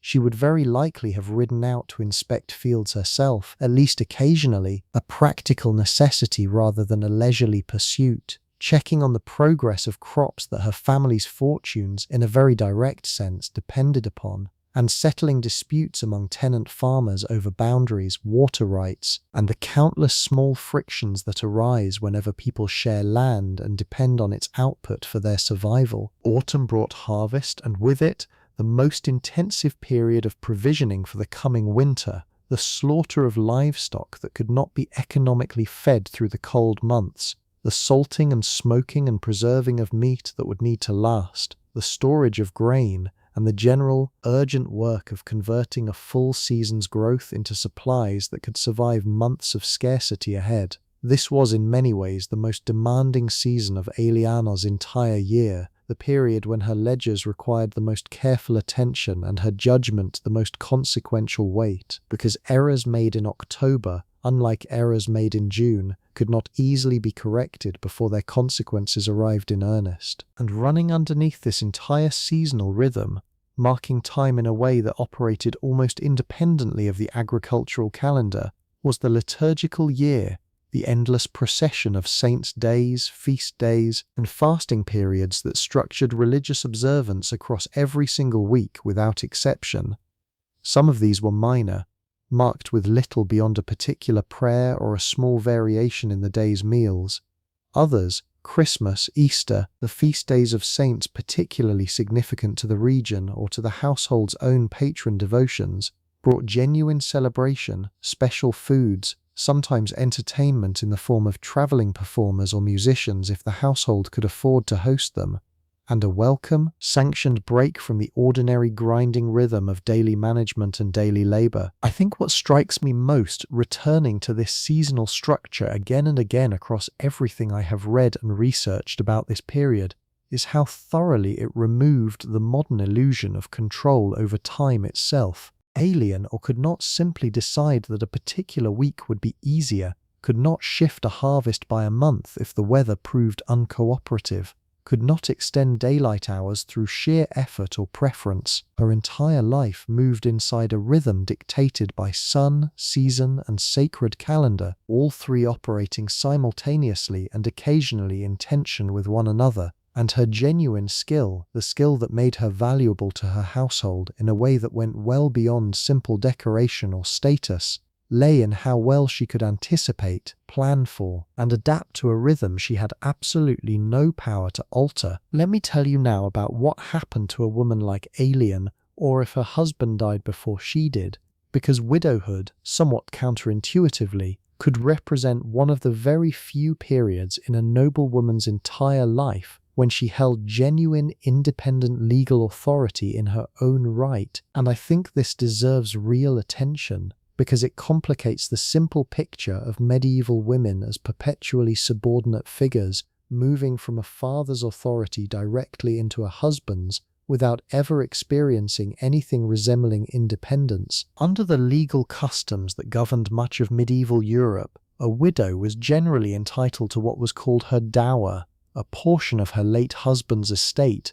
often around a third of its total value, set aside specifically for her support for the remainder of her life. This was not a gift, exactly, but an established legal right, negotiated as part of the original marriage settlement decades earlier, and it meant that a widow of Eleanor's rank, upon her husband's death, could find herself, for the first time in her adult life, in genuine control of property and income that answered to no one's authority but her own, at least until or unless she remarried, which would generally place that authority back under a new husband's control. This is worth sitting with, because the reality of widowhood for a noblewoman was genuinely complicated, containing both real loss and, alongside it, a specific, unfamiliar kind of freedom that many widows, according to surviving letters and legal records, seem to have valued considerably once they adjusted to it. A widow no longer answered to a husband's daily authority.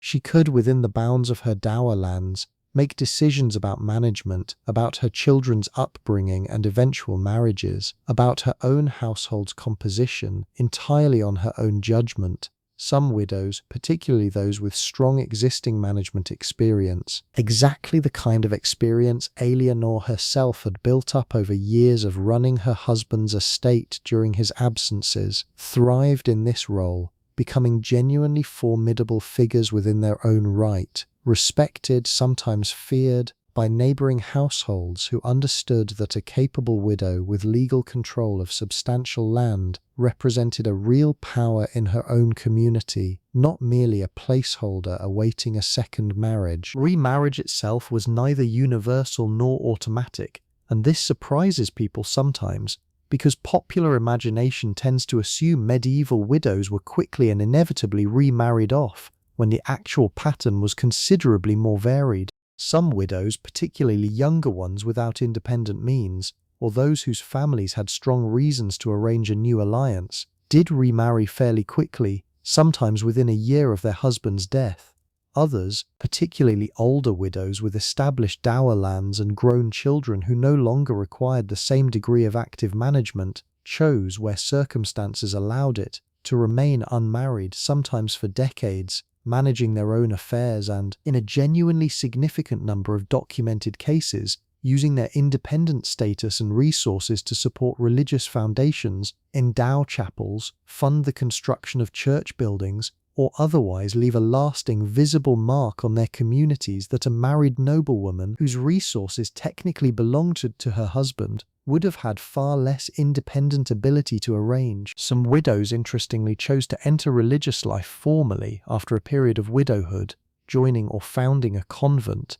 a path that offered its own distinct form of independence, removed from both the direct authority of a husband and the ongoing social pressure to remarry, while providing a genuine, respected and religiously sanctioned role within a community structured, unusually for this world, entirely around women, governed by women, with its own internal hierarchy of authority that a capable woman could, over years, genuinely rise within, becoming an abbess with authority over a substantial religious community and its associated lands and income, a position that afforded a kind of institutional power almost entirely unavailable to women through any other avenue in this society. I want to be careful, though, not to overstate this, because widowhood's freedoms existed within real limits, and a widow without strong family support, without an established dower clearly documented and defensible, or without the personal skill and confidence to actually exercise the authority technically available to her, could find herself genuinely vulnerable, subject to pressure from her late husband's family, from her own family eager to arrange a new advantageous marriage regardless of her own preference, or simply from the practical difficulty of defending property rights in a legal system that, whatever it formally allowed her, still generally favored male claimants when disputes arose. The freedom was real. It was also, like almost everything else in this world, unevenly distributed, dependent heavily on a woman's existing wealth, family connections, and personal capability, exactly the same factors that shaped nearly everything else about a noblewoman's life from the moment of her birth onward. It is worth remembering, too, that Eleanor herself, sitting in that firelit hall on the night of the tournament feast, holding her wine cup and trading careful barbed courtesies with Isabeau, could not know which version of this future actually awaited her. She might, statistically, given typical age gaps in noble marriages of this kind, outlive her husband by a decade or more, entering exactly this complicated, potentially powerful period of widowed independence, or she might not.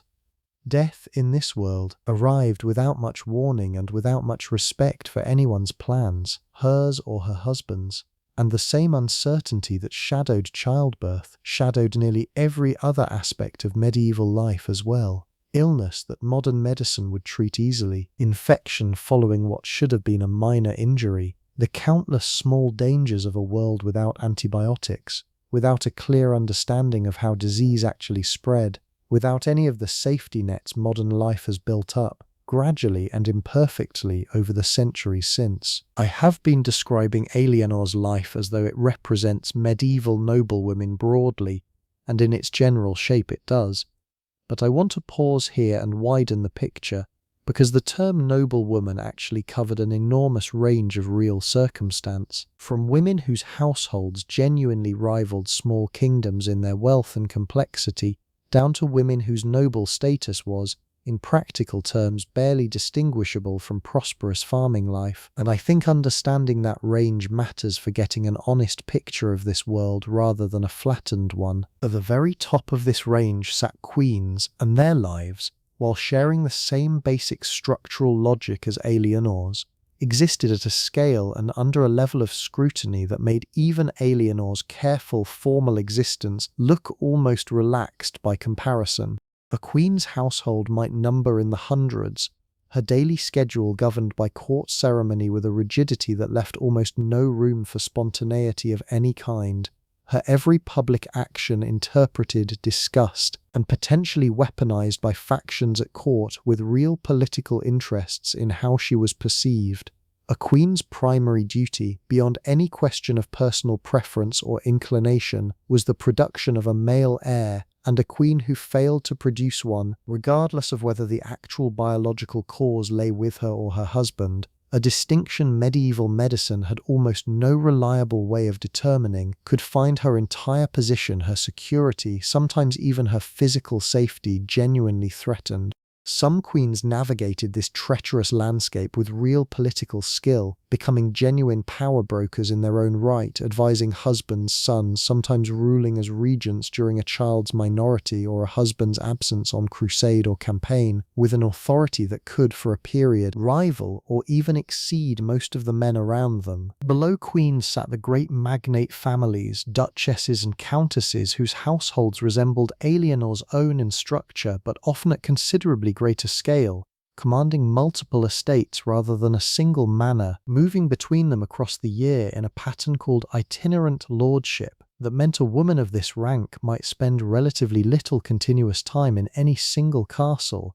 instead travelling with a substantial portion of her household between properties, partly to oversee each estate in turn, and partly because a large household consuming provisions steadily depleted a single location's stores fairly quickly, making periodic relocation a practical necessity as much as a display of authority. Alienore herself, as the wife of a baron holding a single substantial estate, sat somewhere in the middle of this range, wealthy and significant within her own regional context, expected to maintain real standards of hospitality and display, but without the truly vast resources or the correspondingly vast public scrutiny that shaped a queen's or a great duchess's existence. And below her, extending downward through the ranks of lesser barons, knights holding smaller estates, and eventually into the broad and genuinely under-examined category of gentry, women whose fathers or husbands held knightly status and perhaps a single modest manor,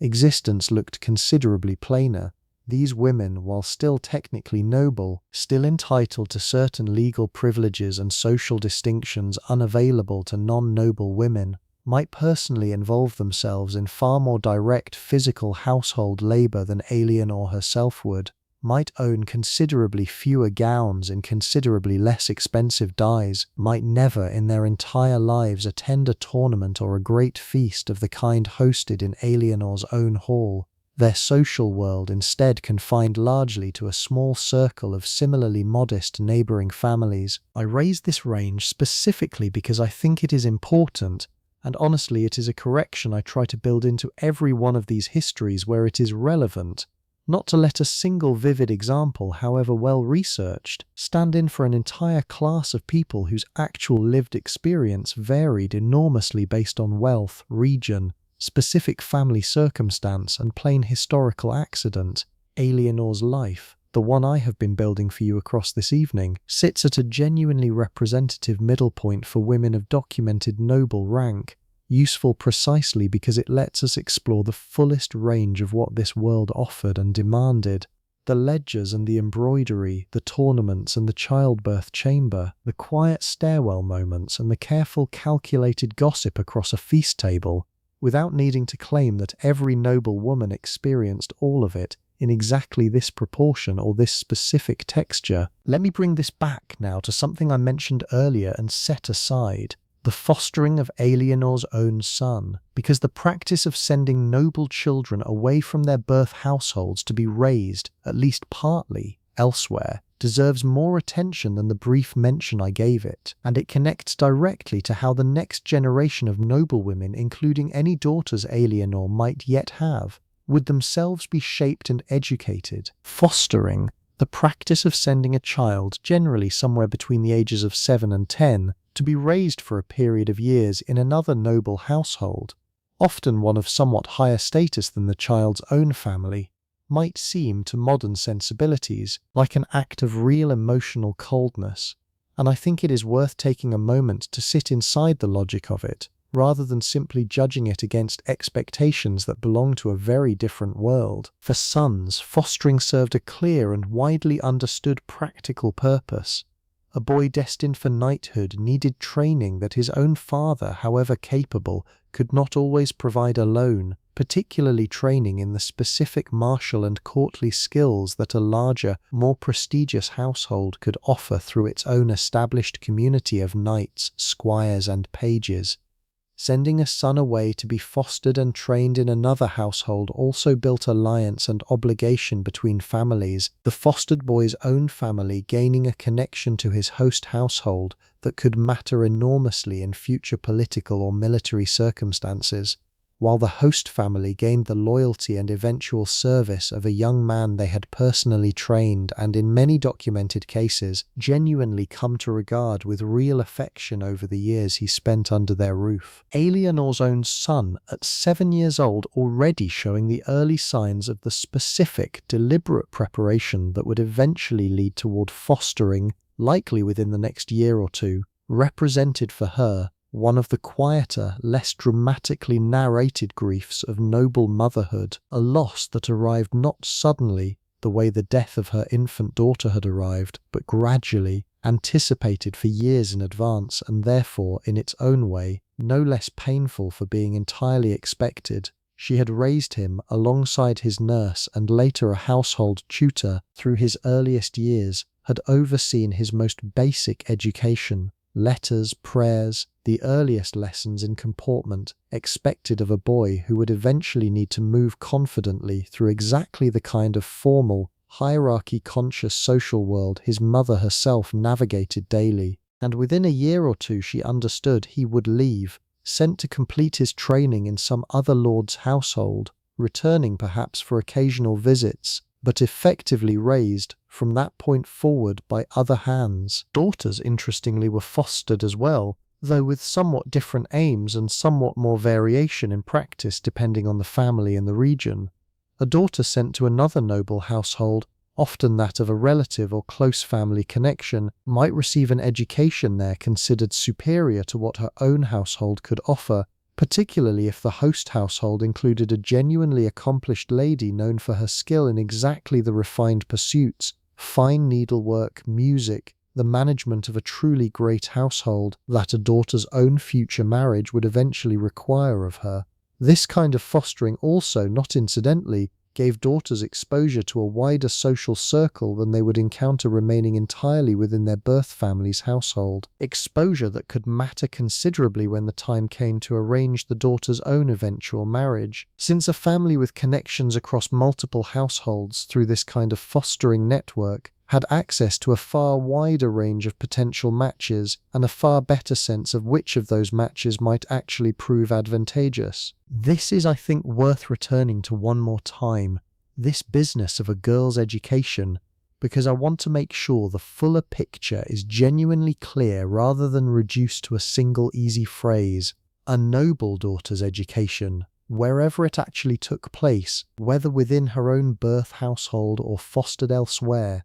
focused overwhelmingly on preparing her for the specific, demanding role she would eventually occupy as a wife and household manager, exactly the role we have spent so much of this evening exploring through Eleanor's own daily rhythms. Needlework, certainly, and music, and enough reading to manage devotional life and ideally household correspondence and accounts, but also, and this deserves real emphasis, genuine practical training in medicine and herbal remedy, in the management of provisions and household economy, in the social skills required to navigate precedence, hospitality, and the careful diplomatic work of maintaining alliances between households, All of it taught not through formal schooling in the way we would now understand that phrase, but through years of careful observation and gradually increasing responsibility, watching an accomplished older woman, a mother, an aunt, a foster household's lady, manage exactly these tasks, and slowly, patiently being given more and more of that responsibility herself as her competence grew. What she was not taught, and I return to this because I think it matters, was anything that touched too closely on formal theology, on the kind of learned, argumentative scholarship pursued in the era's universities, institutions that, as it happens, admitted no women at all during this entire period. She was not generally taught Latin to the depth that would allow her to engage seriously with legal or philosophical texts, though exceptions certainly existed, particularly in genuinely exceptional individual cases. Women of real intellectual ambition born into families willing and able to indulge it. She was not taught generally any skill that might allow her to pursue an independent trade or profession outside the household entirely, since the entire structure of her education assumed, correctly for the overwhelming majority of women in her position, that her adult life would be spent inside exactly the domestic managerial role her mother and grandmother had occupied before her. I do not think this needs a dramatic conclusion. I think the shape of it speaks clearly enough on its own. An entire, careful, genuinely rigorous education, built specifically to prepare a girl for extraordinary competence within a very narrow, very clearly bounded sphere, and almost nothing at all offered to prepare her for anything beyond it.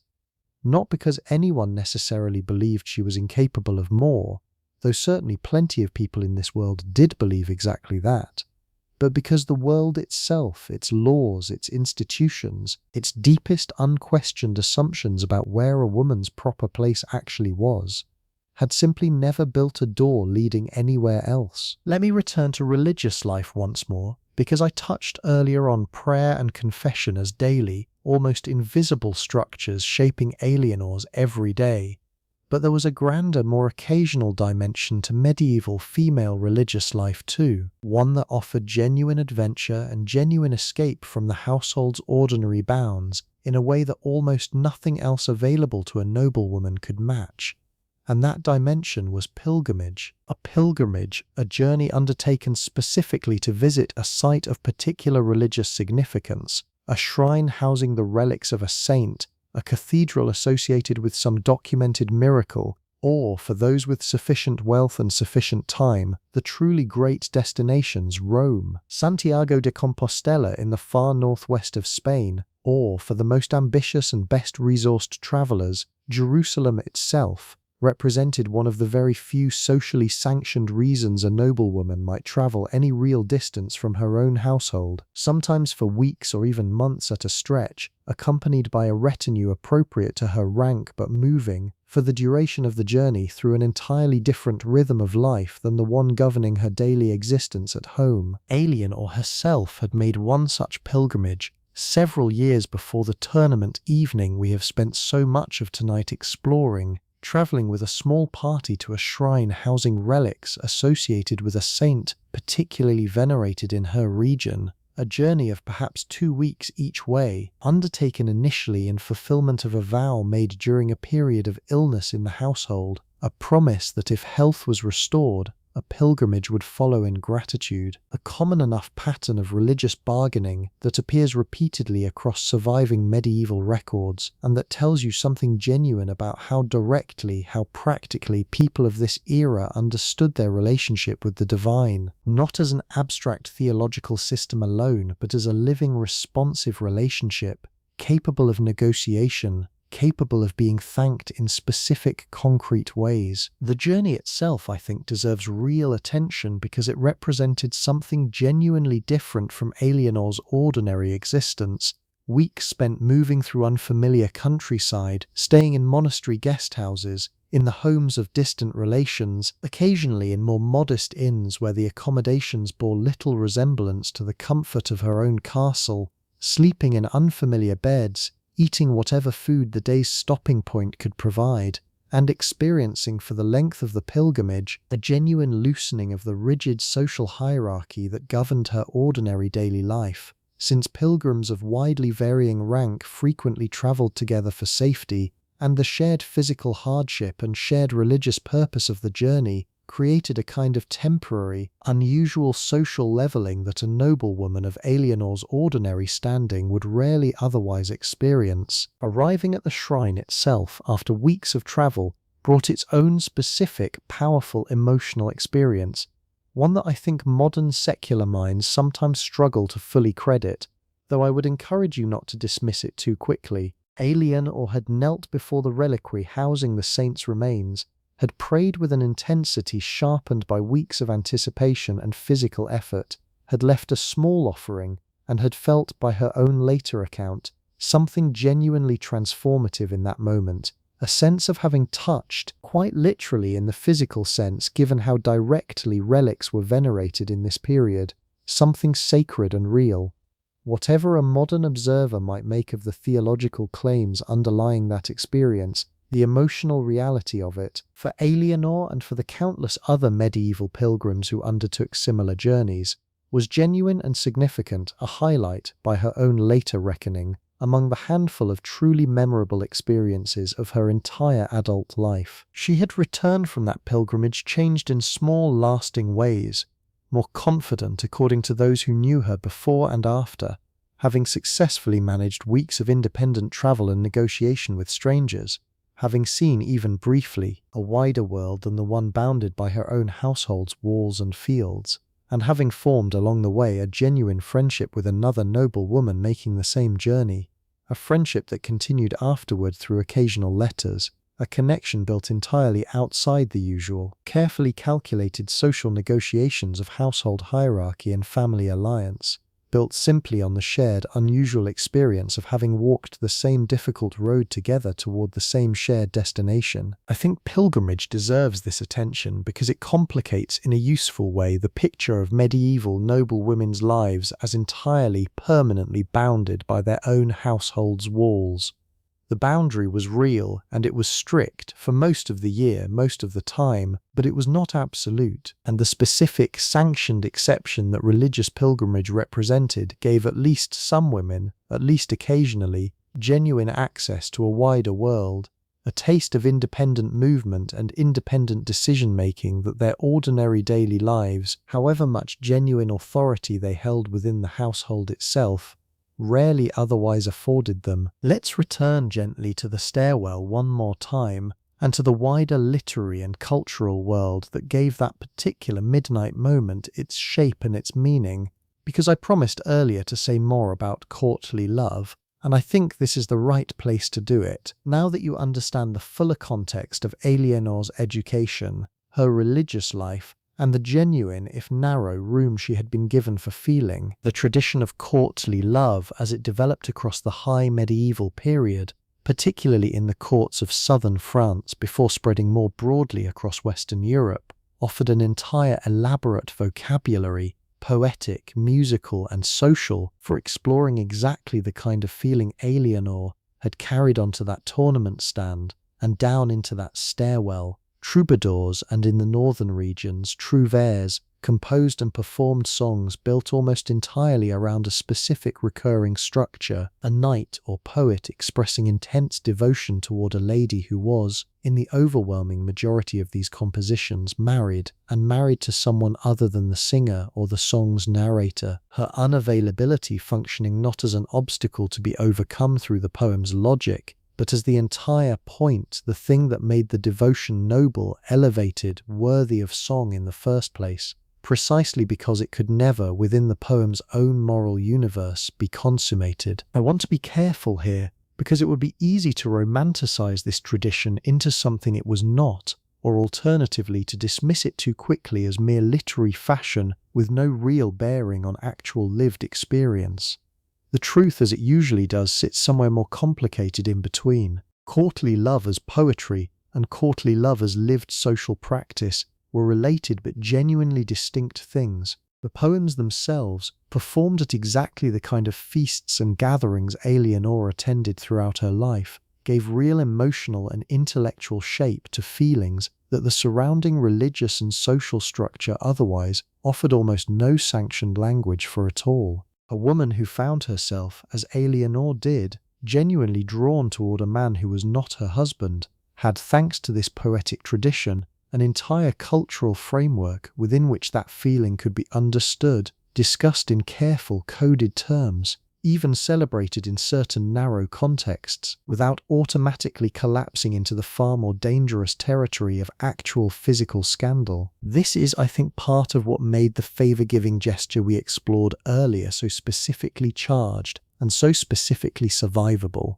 Within the conventions of courtly love, a lady's favor to a knight, even one publicly understood to carry real personal feeling behind it, could be read by anyone choosing to read it charitably as simply a fashionable literary gesture, a performance of the poetic ideal rather than a genuine breach of marital fidelity. This ambiguity offered real protective cover, and I think Eleanor herself understood this, consciously or not, when she finally pressed that strip of blue silk into her knight's hand. She was operating inside a sanctioned cultural script, one flexible enough to hold both an innocent reading and a considerably less innocent one. And the genuine skill, the genuine social competence, lay in knowing exactly how far that script could stretch before it snapped into something that could no longer be explained away. Literature more broadly occupied a similarly complicated, carefully bounded place in Eleanor's intellectual life.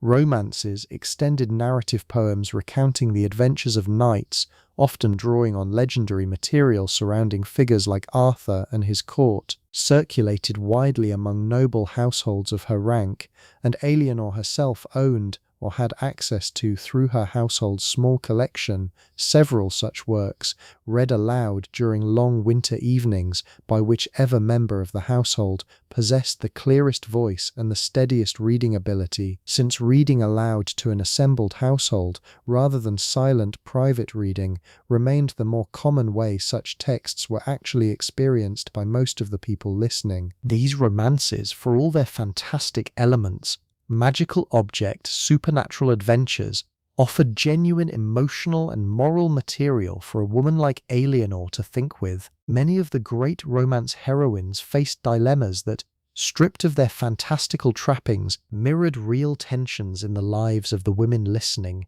competing loyalties, the pull between duty and desire, the specific recurring question of what a woman owed to her marriage, her family, and more quietly to her own heart. When those obligations pulled in genuinely different directions, I do not think it is too much to suggest that Eleanor, listening to these stories across many winter evenings over the years, found in them a kind of rehearsal space, a way of turning over feelings and choices she could never safely enact in her own life, through the safer, more distanced medium of a story about a queen or a lady who existed only on parchment. And I think this is, in its own way, exactly what stories have always offered people, in every century, including, I would gently suggest, whatever century you happen to be listening to this one in. Let me take you forward now briefly, many years past that tournament evening, because I think it matters to see the fuller arc of a life like Eleanor's, rather than leaving her frozen forever at that one charged midnight moment on the stairs, however much that moment has anchored our evening together. By the time she reached what we would now call her 50s, an age that a genuinely fortunate noblewoman of this period, one who had survived the real dangers of childbirth and the countless smaller hazards of a world without modern medicine, could reasonably hope to reach, Eleanor's daily life had shifted its shape considerably, though its underlying rhythms, the prayers, the ledgers, the careful management of a household's endless practical needs, remained largely familiar. Her son, the boy who had once been sent away for fostering, was by now a knight in his own right, married, running his own household, and Eleanor had, in the natural progression of things, become something closer to an advisor within that household than its active manager. A shift in role that many noblewomen of this era navigated with real grace, and that others found genuinely difficult, the loss of daily authority over practical matters representing for a woman whose entire identity had been built around competent management, a real and sometimes painful diminishment. Medieval medical understanding of what we would now call menopause, interestingly, existed within that same humoral framework I described earlier, understood broadly as a natural cessation of the body's monthly purging, generally regarded without the specific stigma or silence that would come to surround the experience in certain later historical periods, though also without much in the way of practical support or understanding for whatever physical discomfort accompanied it. Alienor would have understood this transition as a natural, expected part of aging, marked, according to the medical texts available to educated households, by various physical changes that physicians attributed to the body's shifting humoral balance, and treated where treatment was sought at all, with the same herbal remedies and dietary adjustments that governed most medieval approaches to physical complaint. What strikes me most thinking about Alienor at this later stage of her life is not any single dramatic event, but the accumulated weight of an entire life fully lived within this particular demanding structure. She had buried a child, had raised another to adulthood, and watched him leave to build his own household in turn, had managed across 3 decades the practical daily needs of dozens of people who depended on her judgment, had navigated the careful, exhausting social choreography of feasts and rivalries and alliances, had carried quietly for years the memory of a single midnight favor given to a man whose face by this point she could recall only with real effort, the specific sharp edges of that old feeling worn smooth by decades of ordinary life pressing steadily against it. She had, by most surviving measures available for evaluating a life like hers, succeeded in the terms her world offered for success. Her household had thrived under her management, her reputation had remained, across her entire life, genuinely unblemished. Whatever private feelings had occasionally strained against its careful boundaries, her children, those who survived infancy, had grown into positions of their own standing and respect. And yet I find myself wondering, and I think it is a fair thing to wonder about a woman whose actual interior life survives, if it survives at all, only in fragments and careful inference, whether success, measured in exactly these terms, ever felt, from the inside, like enough. Whether there were nights, many decades after that tournament evening, when she still thought of a stairwell, a torch guttering in its bracket, and a piece of blue silk that had once represented the single small, contained act of choosing something entirely for herself. I do not think we can know the answer to that. Not really. Not with any real historical certainty. And I want to be honest about that uncertainty rather than inventing a tidy resolution simply because a story wants one. What I can tell you with genuine confidence is that women like Alienor lived entire, complicated, fully human lives inside a structure that offered them real competence, real authority within carefully bounded limits, and only the narrowest, most carefully policed room for anything resembling independent personal desire, and that the gap between those two realities, the genuine capability and the genuine constraint sitting side by side inside the same woman for her entire adult life, is, I think, the truest and most important thing this whole evening has been trying to show you. Let's go back one final time to that tournament night, because I want to close this evening the way the evening itself actually closed, slowly, in the particular quiet that settles over a castle once a great feast has finally ended and the last of its noise has drained away into sleep. The hall,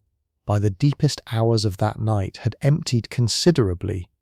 Musicians who had played through the earlier hours of dancing had finally set down their instruments, fingers likely aching from strings pressed for hours on end. Guests of sufficient rank had been shown to whatever sleeping arrangements the household could provide, some to proper chambers, others, given the sheer number of visitors a tournament of this size attracted, to pallets and cots arranged wherever space allowed, in galleries, in the hall itself once the tables had been cleared away. The ordinary hospitality logic of this world, assuming that comfort scaled with rank, and that a knight of modest standing would think nothing of a night spent on a straw pallet if the alternative was no shelter at all. Alienor herself, once the last of the evening's obligatory farewells and courtesies had been exchanged, climbed the same stairs, past that same stairwell, now empty. The torch that had lit it earlier burned down to little more than a stub,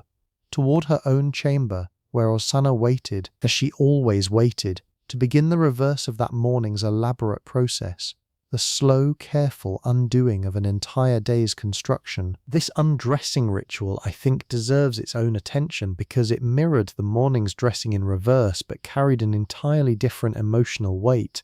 The weight of a day finally fully over rather than a day just beginning. The gold circlet came off first, then the veil beneath it, unpinned carefully, and Eleanor's hair, braided tight since before dawn, was finally slowly unwound, Osanna's fingers working through each section, loosening what had been held rigid for nearly 18 hours, until it fell, properly loose for the first time all day, down around Eleanor's shoulders, a sensation that must have felt, after so many hours of careful containment, like a kind of relief that had nothing dramatic about it and everything to do with the simple physical fact of a body finally being allowed to stop holding a particular shape. The surcoat came next, then the outer gown,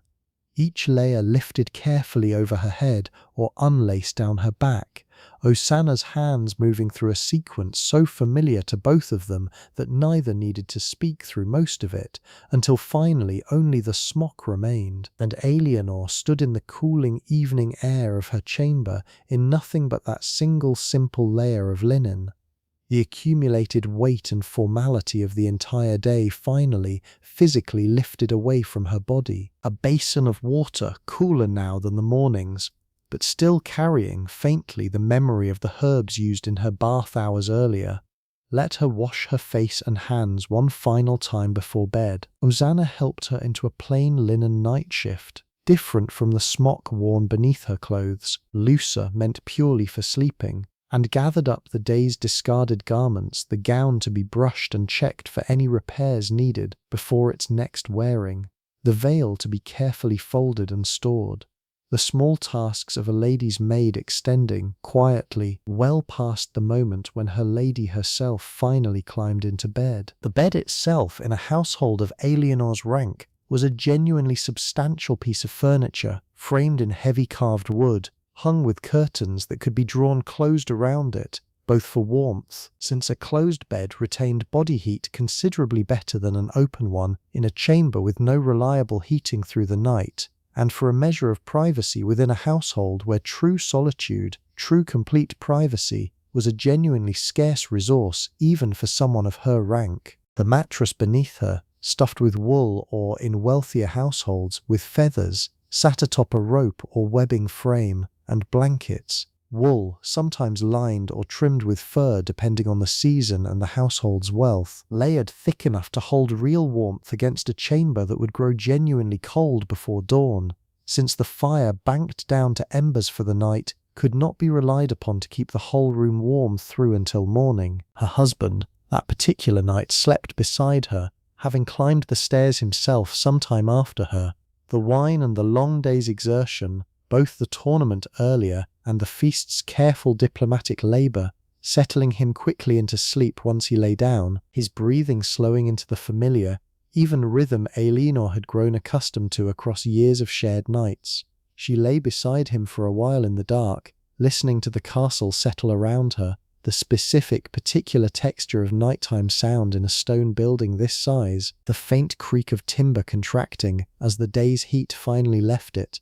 the distant, muffled bark of a dog somewhere in the bailey, the almost imperceptible movement of air through the chamber's single narrow window, left cracked slightly despite the cold, because fresh air, in this world just as in the Victorian world that would follow it centuries later, was widely believed essential to sound and healthy sleep. Somewhere below, in the kitchen, the last of the feast's clean-up was likely still underway, servants scraping and washing dishes that would not be fully finished until well past midnight, before those same servants climbed to whatever sleeping space the household afforded them and collapsed, exhausted, into a rest considerably shorter and considerably less comfortable than the one Eleanor herself was settling into. This is worth remembering, I think, even here at the close of the evening, because it would be dishonest to let this story end purely inside Eleanor's own comfortable bed, without at least acknowledging one final time the dozens of other lives whose labor had made that particular evening, and every evening like it, possible at all. In the stables, a groom kept a half-wakeful watch over the visiting knight's horses, valuable animals that represented for their owners a genuinely significant investment, worth guarding through the night against theft or simple accident. Somewhere on the castle's walls, a night watch, however small in a household not currently anticipating any real military threat, kept its own slow, cold rounds, torches marking their progress along the battlements, visible if Alienor had risen to look, as small points of moving light against the darker mass of stone and sky beyond her window. And in the room where the knight who had received her favour slept, likely in a shared chamber or gallery with several other visiting knights, that small strip of blue silk sat, if he had kept his word, tucked somewhere close, a private small thing carried quietly through a night that for him too held its own weight of memory and feeling that would never be spoken aloud to anyone. There is a particular quality to nighttime silence inside a large stone building that I think is worth describing carefully because it differs so completely from the silence of a modern house. And understanding it, I think, helps bring you closer to what Alienor herself would have actually experienced lying there in the dark. Stone holds sound differently than the plaster and timber of more modern construction, carrying certain noises, a door closing 2 floors below, the particular scrape of a heavy object dragged across a distant flagstone floor, with a clarity that can feel almost startling, while muffling others almost entirely, so that an entire conversation happening in the room directly below might register as nothing more than an indistinct murmur, present but unintelligible, easy enough to sleep through once the ear has grown accustomed to it. Alienor would have known this particular soundscape intimately, every distinct creak and settle of this specific building, having slept within these same walls for the better part of 2 decades by this point in her life. She could likely distinguish without fully waking between the ordinary settling sounds of the castle at rest and anything genuinely out of place, a skill built entirely through repetition, through thousands of nights spent inside the same stone shell until her sleeping mind had learned to filter the building's normal voice from anything that might actually require her waking attention. Dreams, in this world, carried a weight and a significance that modern secular thinking has largely set aside, and I think it is worth pausing on this too, gently, before we move toward closing, because it shaped how a woman like Alienor would have understood even the private, uncontrollable theatre of her own sleeping mind. Medieval thought held dreams as potentially meaningful in ways ranging from the straightforwardly medical, a dream reflecting an imbalance of humours, perhaps a particularly vivid or disturbing dream, following too rich a meal or too much wine at that evening's feast, to the genuinely spiritual, a dream understood in certain circumstances as a possible vehicle for divine communication, warning, or comfort, a tradition with deep roots stretching back through biblical and classical precedent alike, a dream of the tournament, of the crowd's roar and the specific sound of lances meeting shields, would have seemed to Alienor's own understanding a perfectly ordinary product of an eventful day pressing itself into her sleeping mind, nothing requiring particular interpretation, but a dream carrying stranger, more specific imagery might have been discussed the following morning, perhaps with her chaplain, perhaps simply turned over privately in her own thoughts throughout the day,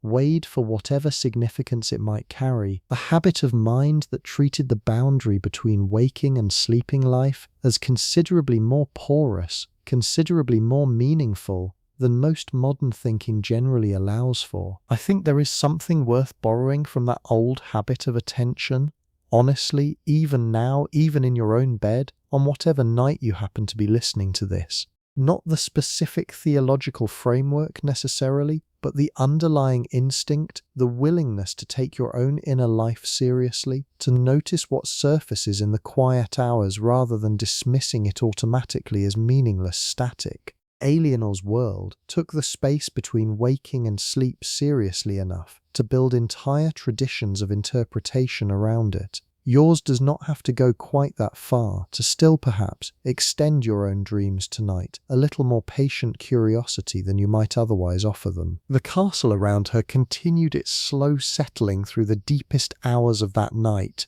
the fire in the great hall below burning down to a bed of quiet embers, tended periodically by whichever servant held that particular overnight duty, ensuring it would still hold enough heat to be quickly revived come morning, sparing the household the considerably harder work of starting an entirely new fire from cold. The kitchen finally fell silent sometime well past midnight, the last of the feast's dishes finally cleaned, dried, and stacked, the servants responsible for that labour climbing, at last, toward their own rest, considerably later and considerably briefer than the rest their lady would enjoy that same night, a disparity that ran through literally every single day of this world, without exception, and that I think this evening would be dishonest to let you forget entirely, even here, at its gentlest, most closing moments. Beyond the castle walls, the tournament's temporary encampment,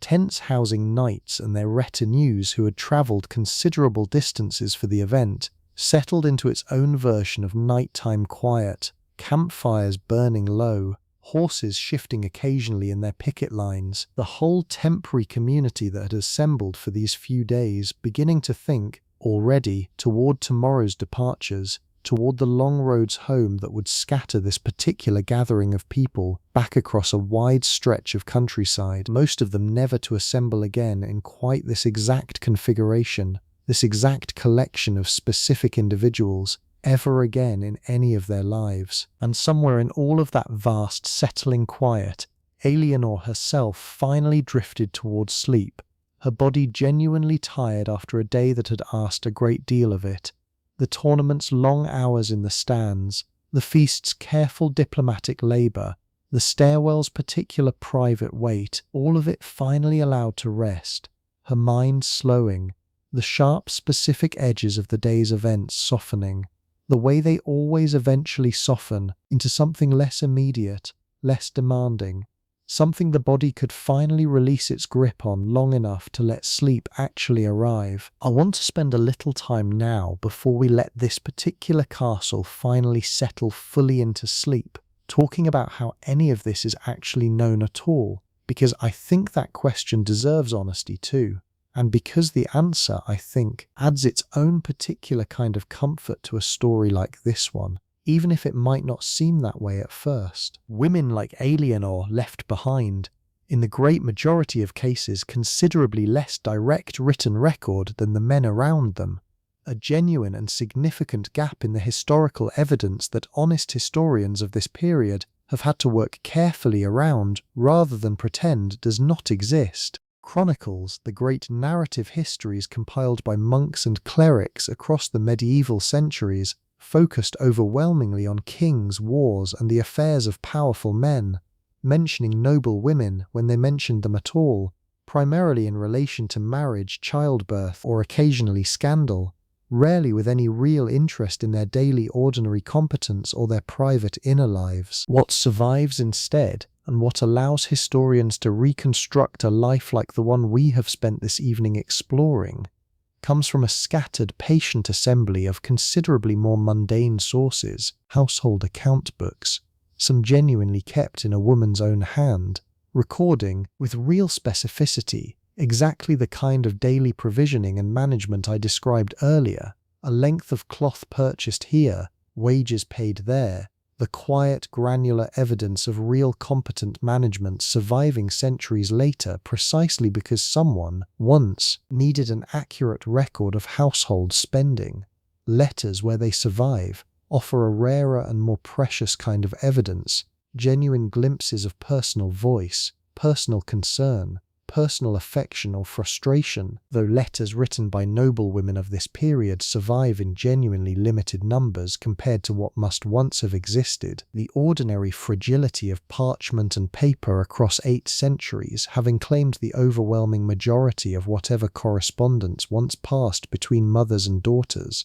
between friends made on pilgrimage, between a lady and her steward managing an estate during her husband's absence, legal records, wills, property transactions, the documentation surrounding widows' dower rights and their sometimes contentious defense offer their own considerable window into these lives, precisely because legal systems then as now generated paperwork, and paperwork, unlike more personal writing, was frequently preserved deliberately in archives and record offices, specifically because it carried ongoing practical legal weight long after the individuals involved had died. Courtesy books and educational texts, the instructional literature I mentioned earlier concerning proper table manners and appropriate female conduct, survive in reasonable numbers too, offering a genuine, if somewhat idealized, picture of what noble society expected of its women, even if the gap between that expectation and any individual woman's actual lived reality inevitably varied. And then there is material evidence entirely separate from the written record.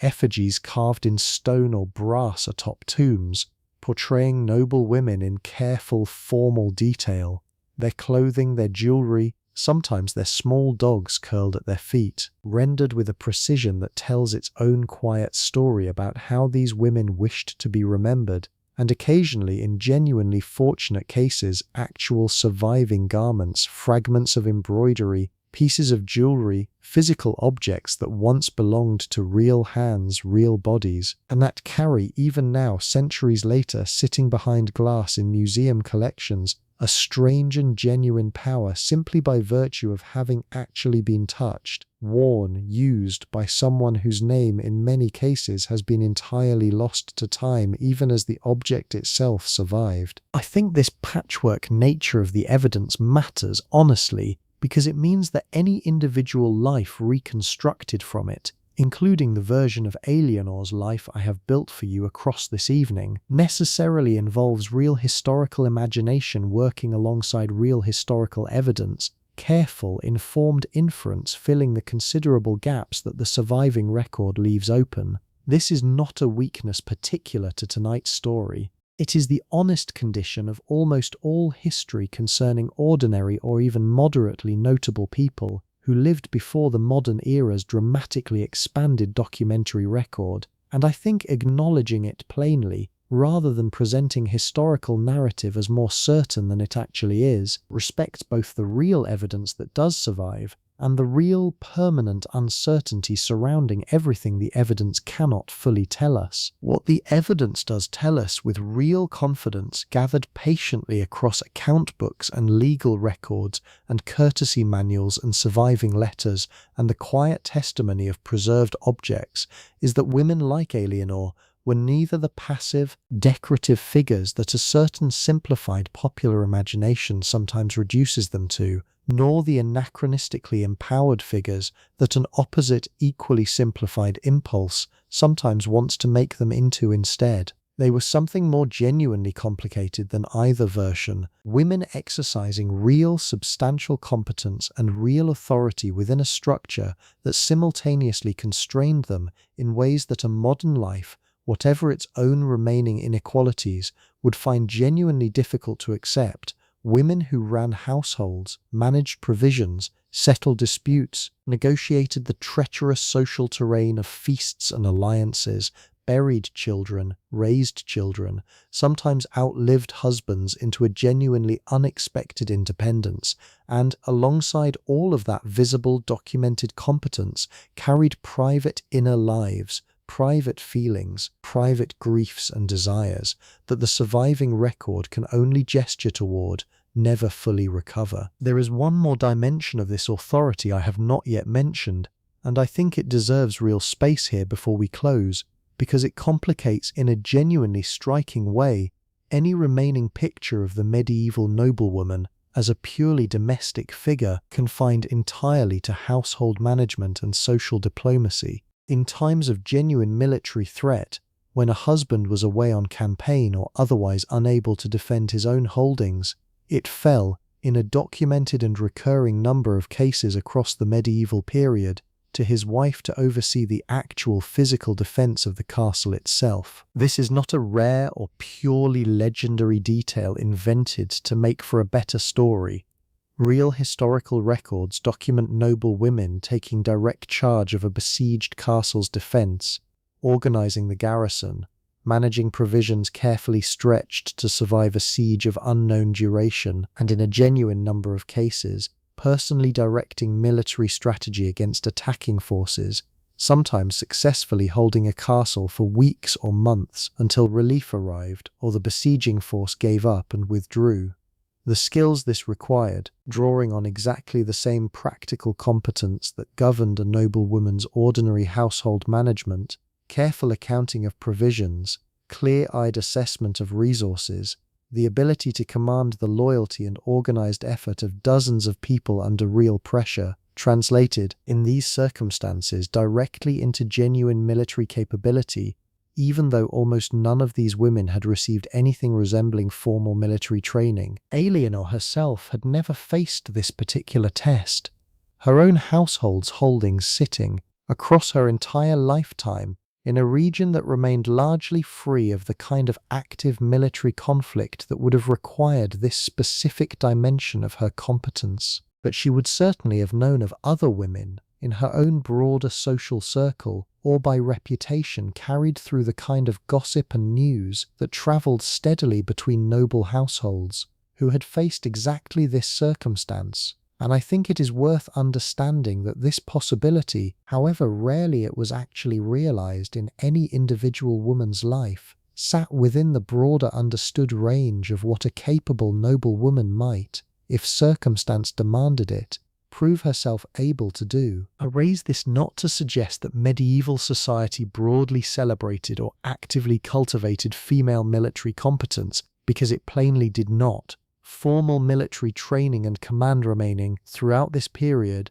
an overwhelmingly male domain, reinforced by law, custom, and deeply held belief about the proper, natural roles of men and women alike. But the exceptions where they occurred, where genuine circumstance forced a woman into exactly this kind of command, and where she rose to meet it with real documented success, tell you something important about the actual, underlying capability that sat beneath the ordinary, carefully bounded roles medieval women were generally permitted to occupy. The boundary was social and legal, reinforced by education and expectation from earliest childhood. It was not in any meaningful sense a boundary of genuine capability, and the historical record, in these scattered but real moments of crisis, makes that distinction genuinely, unmistakably clear. I think about this sometimes when I sit with the fuller shape of Eleanor's life, the ledgers and the embroidery and the careful, exhausting social choreography of feasts and rivalries, all of it real, all of it demanding real skill, and alongside it, this further, mostly unrealized capability, sitting quietly available, should circumstance ever have called on it, in a mind that had already proven itself equal to nearly everything else this particular world had asked of it. Before we let her sleep, though, I want to tell you about one more woman briefly, because Eleanor's life, however full, was only ever one version of what it meant to be a noblewoman in this world. And I think a fuller, more honest picture requires at least a glimpse of a life that took a genuinely different shape. Not every noble daughter married. Some, for reasons ranging from a family's inability to provide a sufficiently attractive dowry, to a genuine personal religious calling, to circumstances of family politics that made a particular daughter more useful unmarried than married, entered religious life instead. And I want to spend a little time now inside a life shaped that way, because it offers such a different texture from everything we have explored so far tonight, and because I think it deserves its own careful attention rather than being reduced to a single passing mention. Let's call her Margarita, a woman who might easily have been Eleanor's own cousin, or a childhood friend from the same regional network of noble families. Entered a convent at the age of 16, not entirely against her will, though the record on how freely such choices were actually made varies enormously from case to case and family to family, and by the time of Eleanor's tournament evening had lived within those particular stone walls for close to 20 years, rising, through a combination of genuine capability and the same kind of careful, patient competence that governed Eleanor's own household management, To the position of prioress, second in authority only to the convent's abbess, Marguerite's days followed a structure even more rigid, in certain respects, than Eleanor's own, organised entirely around the canonical hours, the specific, formally scheduled moments of communal prayer that divided a nun's day into segments beginning well before dawn and continuing through until well after an ordinary household would have retired for the night. Matins, the first of these, might fall as early as 2 or 3 in the morning, requiring the entire community to rise from sleep, walk in careful, practiced silence through cold stone corridors to the chapel, and pray together before returning briefly to bed for what sleep remained before the next office. Lauds called them again just before dawn. This rhythm, demanding as it sounds to modern ears, and honestly demanding as it genuinely was, offered Marguerite something that Eleanor's own life, for all its real authority and real competence, never quite offered her: a community built entirely around women, governed by women, in which the highest available authority, the abbess's own position, sat within reach of genuine female ambition and genuine female achievement in a way that no comparable ceiling existed for Marguerite outside the convent walls. She managed the convent's own considerable properties, since many convents held substantial land and generated real income from it,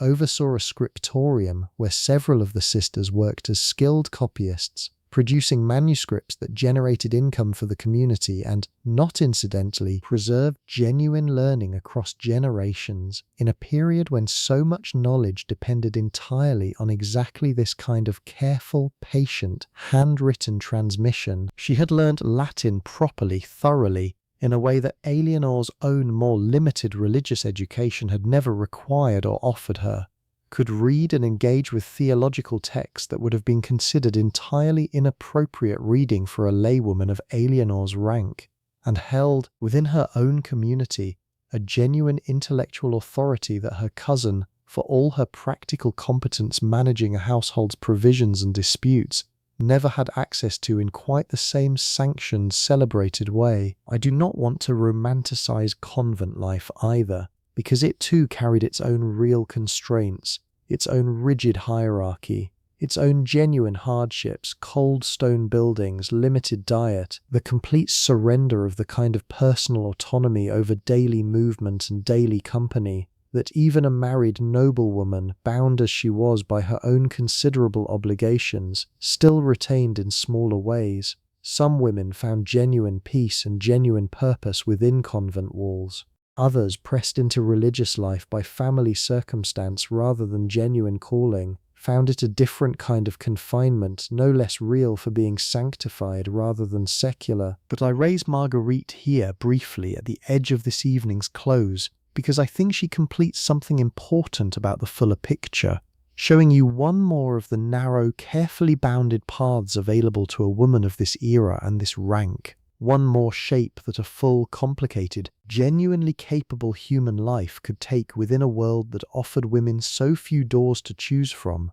and asked of whichever door they walked through, married household or convent cloister, an entire lifetime of careful, patient, largely unrecorded competence in return. I want to give you one more thread before we close, a smaller one closer to the ground, because I think it rounds out the picture in a way that pure structure and hierarchy cannot quite manage on its own, and that is the actual texture of what Eleanor ate across an ordinary week, away from the spectacle of the tournament feast, because the daily diet of a noblewoman like her differed enormously, in both substance and meaning, from what her own servants ate just a floor or two away. Bread formed the genuine foundation of nearly every meal, but not a single uniform bread, rather a whole careful hierarchy of bread types that mapped, with real precision onto the household's own social structure. The finest white bread, made from carefully sifted wheat flour with the bran removed, was reserved for the high table,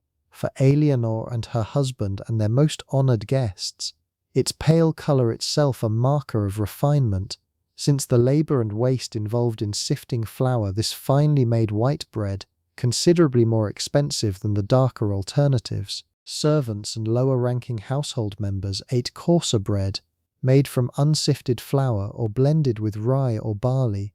denser, darker, and, though nobody at the time would have framed it this way, likely considerably higher in the kind of fibre and nutrients that the fashionable white bread had been carefully stripped of. Meat appeared on Eleanor's table with real regularity, considerably more regularly than it appeared for most of the peasantry working her household's own lands, though even noble consumption followed the church's calendar of fasting and abstinence closely, meaning that on Fridays throughout Lent and on numerous other designated fast days scattered through the year, meat gave way to fish, a category understood broadly enough in this period to include not just genuine fish but certain other creatures, beaver tail among the more curious examples, classified, through some genuinely inventive medieval theological reasoning involving its aquatic habits, as fish rather than meat for exactly this dietary purpose. Vegetables, interestingly, occupied a somewhat lower status in noble dining than modern nutritional thinking would suggest they deserve, associated in the period's own understanding more closely with peasant subsistence than with refined noble taste, though Eleanor's own table would still have included them regularly alongside the meat and bread, prepared in pottages and stews that combined whatever the household's gardens and stores currently provided. Spices, by sharp contrast, carried enormous prestige, precisely because of their expense and their distant exotic origins. Pepper, cinnamon, ginger, and saffron among the most prized, used not simply for flavour in the modern sense, but as a genuine visible display of wealth, a heavily spiced dish announcing to anyone eating it exactly how much the household had spent to produce that particular flavour. Sugar, in this period, functioned less as an everyday sweetener and more as a genuinely rare, expensive substance, closer in status to a spice than to the cheap, abundant ingredient it would eventually become in later centuries, and its appearance at Eleanor's table, in the elaborate sugar sculptures I mentioned earlier, or in specially prepared sweetened dishes for particular occasions, marked exactly the kind of special, significant event that the tournament feast represented, rather than any ordinary daily indulgence. I mention all of this not simply as a catalogue of medieval food, though I hope you have found it at least mildly interesting, but because I think it connects back to something we have circled through this entire evening, the way that nearly every single aspect of Eleanor's material existence, her clothing, her jewellery, her food, her light source at any given hour, functioned simultaneously as a practical necessity and as a constant, ongoing, largely unconscious performance of exactly where she stood in a carefully ordered world. There was very little in her daily life that existed purely for its own sake, purely for comfort or pleasure, without also carrying this second social weight, and I think there is something genuinely worth noticing in how thoroughly that differs from the relative privacy many of us now enjoy around our own ordinary daily choices.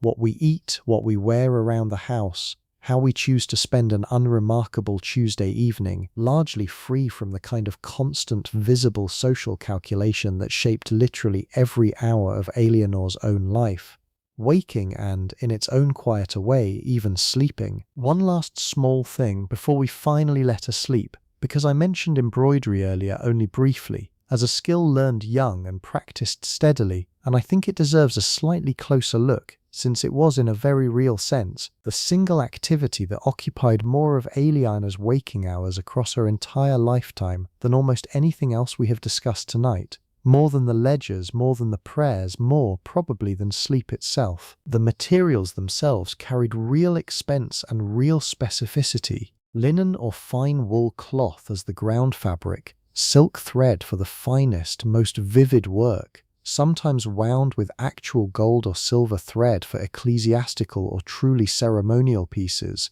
a technique requiring genuine skill simply to handle without the precious metal thread fraying or tangling. Alien or would have worked from patterns, sometimes her own design, more often adapted from existing templates passed between households or preserved in the household's own collection of pattern books, and her stitches, built up patiently over literally thousands of hours across her lifetime, would have included the specific vocabulary of medieval needlework, chain stitch, stem stitch, the couched work that laid gold thread flat against the fabric and secured it with smaller stitches, satin stitch filling in solid blocks of colour with a smoothness that, done well, could look almost painted, a single significant piece, an altar cloth, a set of ceremonial vestments, a large wall hanging depicting a hunting scene or a religious narrative, could occupy a skilled needlewoman for months, sometimes years, particularly if worked alongside other daily obligations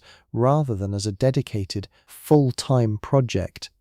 Eleanor likely had, across her lifetime, produced or contributed to dozens of such pieces, some gifted to the household chapel, some given as genuinely valued presents to family members or allies, marking births, marriages, or simply the ongoing maintenance of an important relationship, and at least one, I think it is fair to imagine, kept quietly for herself, worked on slowly across years, its subject and meaning known only to her. I find something genuinely moving in the sheer patience this required, the willingness to work, stitch by careful stitch, toward a result that would not be visible or complete for months or years, a kind of labour that modern life, built as it so often is around faster, more immediate forms of production and gratification, has largely lost any real equivalent for. There is a particular quality of attention embroidery demands, an attention that cannot be rushed,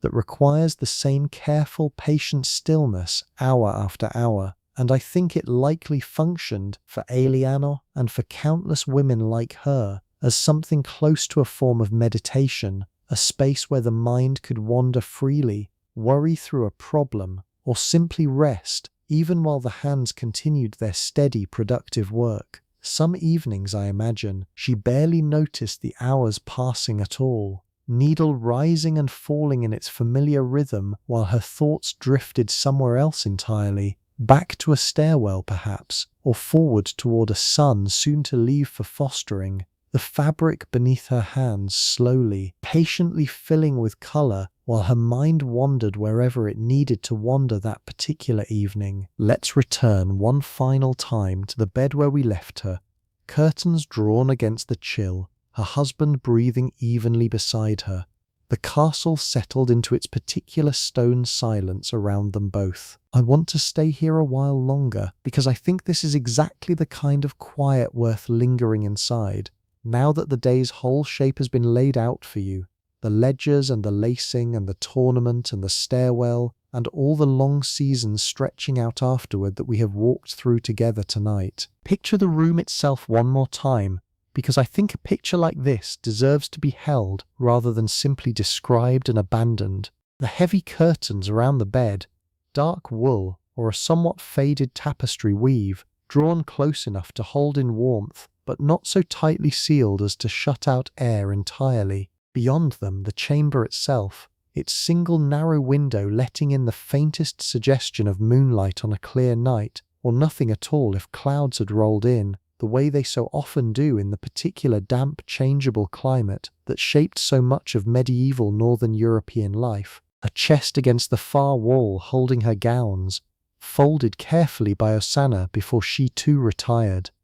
The small locked cabinet holding spices and medicines, a prie-dieu in the corner,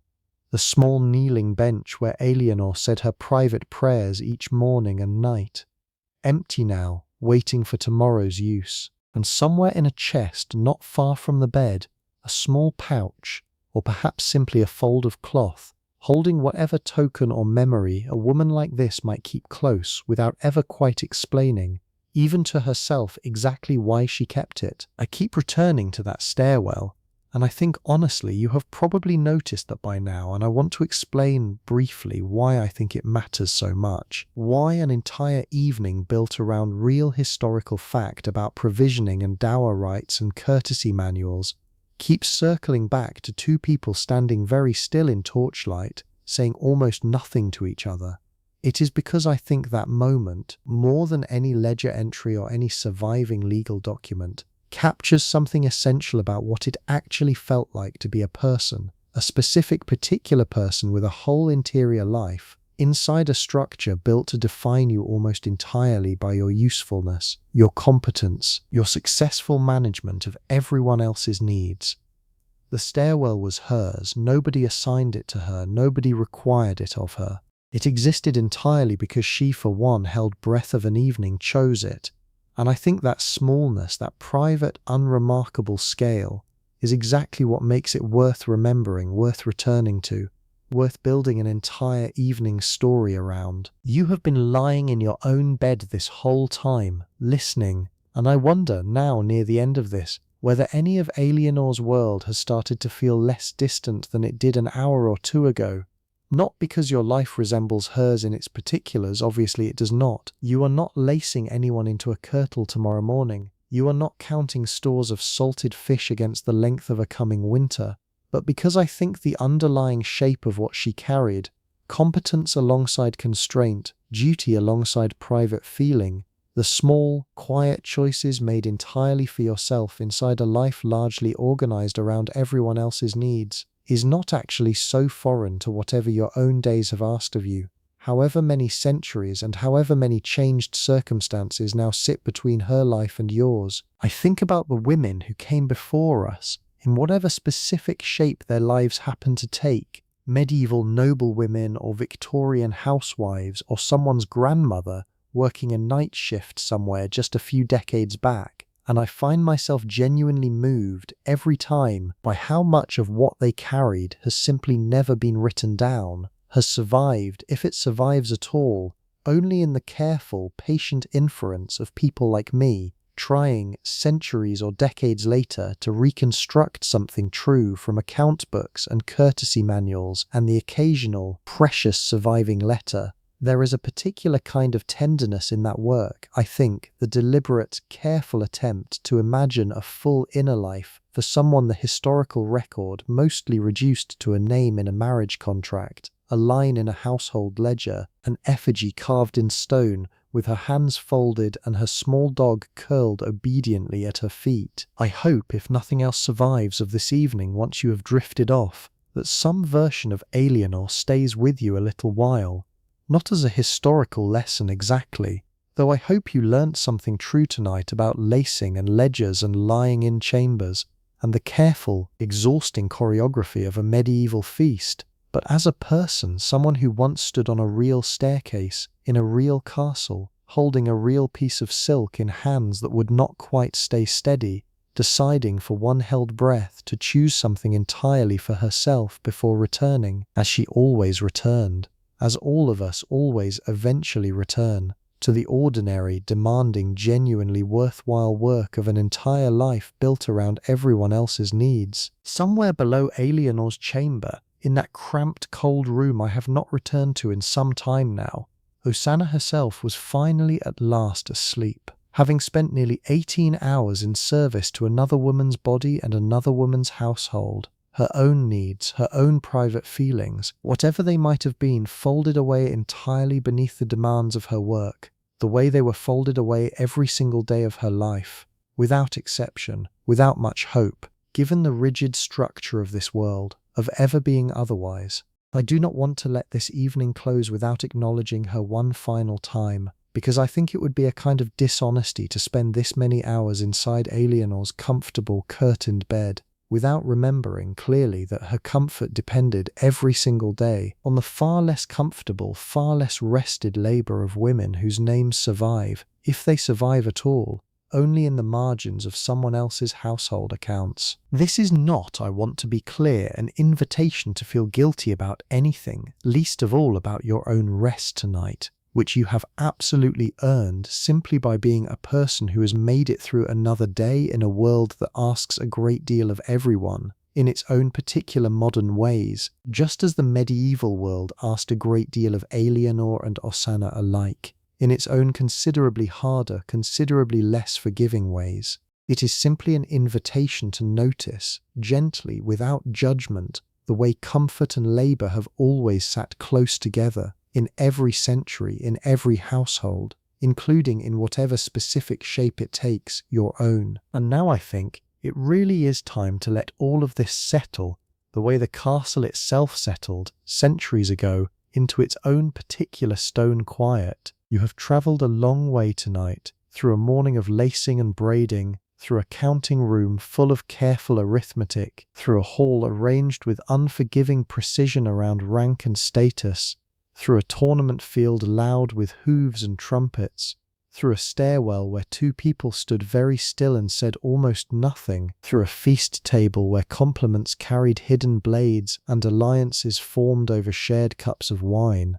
through a lying-in chamber where danger and joy sat side by side, through the long turning of an entire year's seasons, through widowhood and pilgrimage and the patient, careful work of raising children who would eventually leave, through age, finally, and the particular, hard-won piece of a life fully, completely lived. That is a great deal of ground to cover, and if you are still awake at this point, which I genuinely doubt, but if you are, I want you to know that is perfectly alright too. Sleep does not arrive on command, however much we might wish it did, and if it has not found you yet, there is no failure in that, nothing to worry over, nothing to add to whatever quiet list of concerns your mind likes to assemble in these late hours. Just let your body stay heavy against the mattress, let your breathing continue its own slow, unhurried rhythm, let the story keep unspooling gently in the background of your mind, the way a fire continues giving off warmth long after the last log has been added,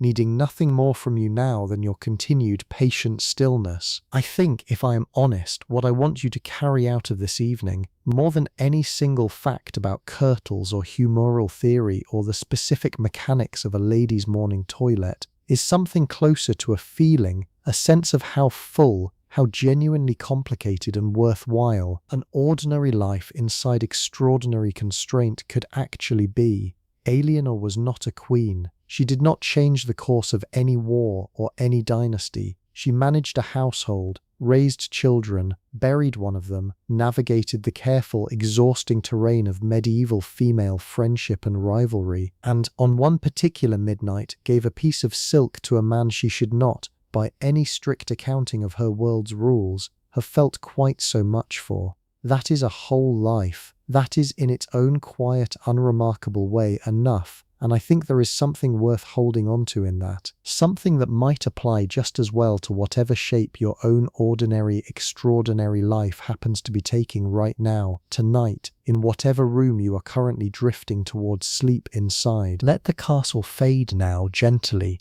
the way a room fades when your eyes finally give up their hold on staying open. The torches along the battlements burning down one by one to nothing, the last watchman finishing his rounds and settling himself into whatever brief rest his own duties allow him before the next shift begins the whole slow cycle over again. The horses in the stable shifting occasionally in the dark, their breathing slow and steady, the particular warm animal smell of the stable settling undisturbed through the deepest hours before dawn. The kitchen fire, banked to embers, holding just enough warmth to be coaxed back to life come morning, when the whole enormous patient machinery of the household will begin again, the way it begins again every single morning, without exception, for every single day of every single year that makes up an entire human life. And in that curtained bed, Alienor herself, finally fully asleep now, whatever she carried through that long day,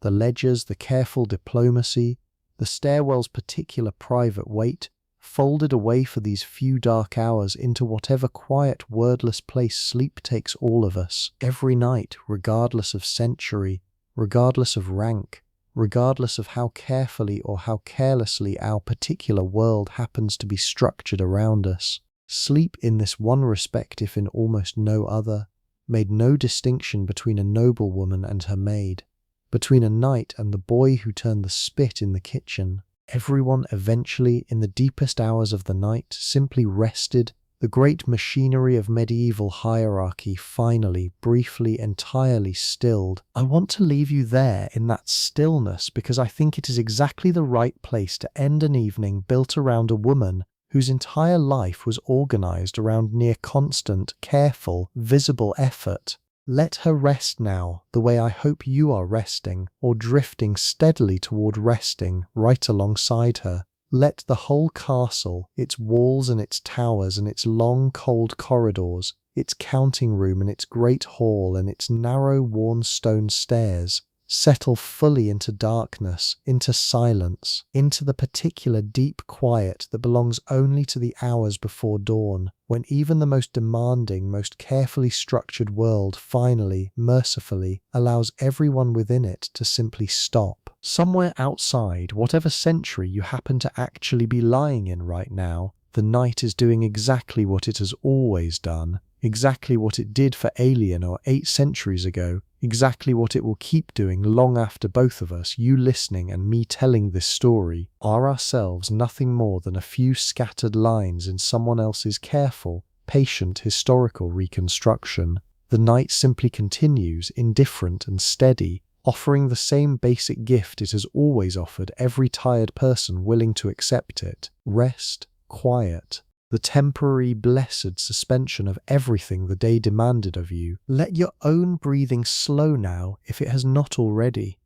Let your thoughts, whatever they have been circling tonight, loosen their grip the way Alienor's hair loosened from its tight braids once Ozanna's careful hands finally set it free. You do not need to hold on to anything else tonight. Not the ledgers of your own day, whatever specific shape they took. Not the careful diplomacy you might have navigated with your own version of Isabeau, whoever that happened to be for you today. Not whatever quiet, private thing you might be carrying. The way Alienor carried her stairwell, folded away somewhere close, known to no one else, needing for now nothing more than to simply exist. Unspoken, unexamined, safely held until you are ready, if you are ever ready, to look at it more closely. For now, just rest. Just let the story close around you the way those heavy bed curtains closed around Alien all those centuries ago, holding in warmth, holding out the cold,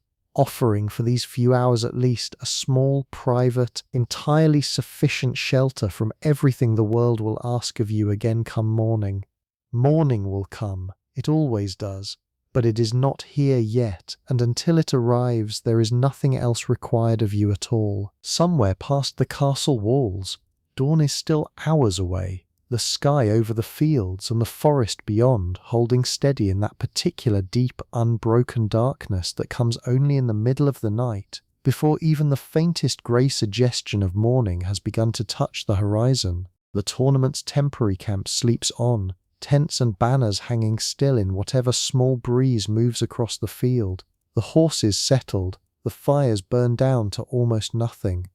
Inside the castle, room by room, floor by floor, the entire household rests, from Alienor's own curtained bed down to the narrow attic spaces where the lowest servants sleep, from the guarded stables to the quiet chapel where come the earliest hours before true dawn. A single early rising monk or priest might already be stirring toward the first prayers of the coming day, though that hour is still a good way off yet. Let yourself rest inside that same deep, unbroken quiet now, the hour before anything is required of you again, the hour that belongs to no one's ledger, no one's obligation, no one's careful calculation of rank and precedence and duty. It belongs only to rest itself, freely given, needing nothing in return. Let it hold you the way it held Alienor, the way it held Ozanna in her narrow shared room, the way it has held every tired person in every century who has ever needed, at the end of a long day, simply to stop. Sleep well. Whatever you were carrying when this evening began, I hope some small part of it feels lighter now. Set down for a while alongside Alienor's own long, complicated, fully human day. I will be here again, telling another story from another quiet corner of the past, whenever you next find yourself needing somewhere gentle to land at the end of a long day. Until then, rest easy. Good night.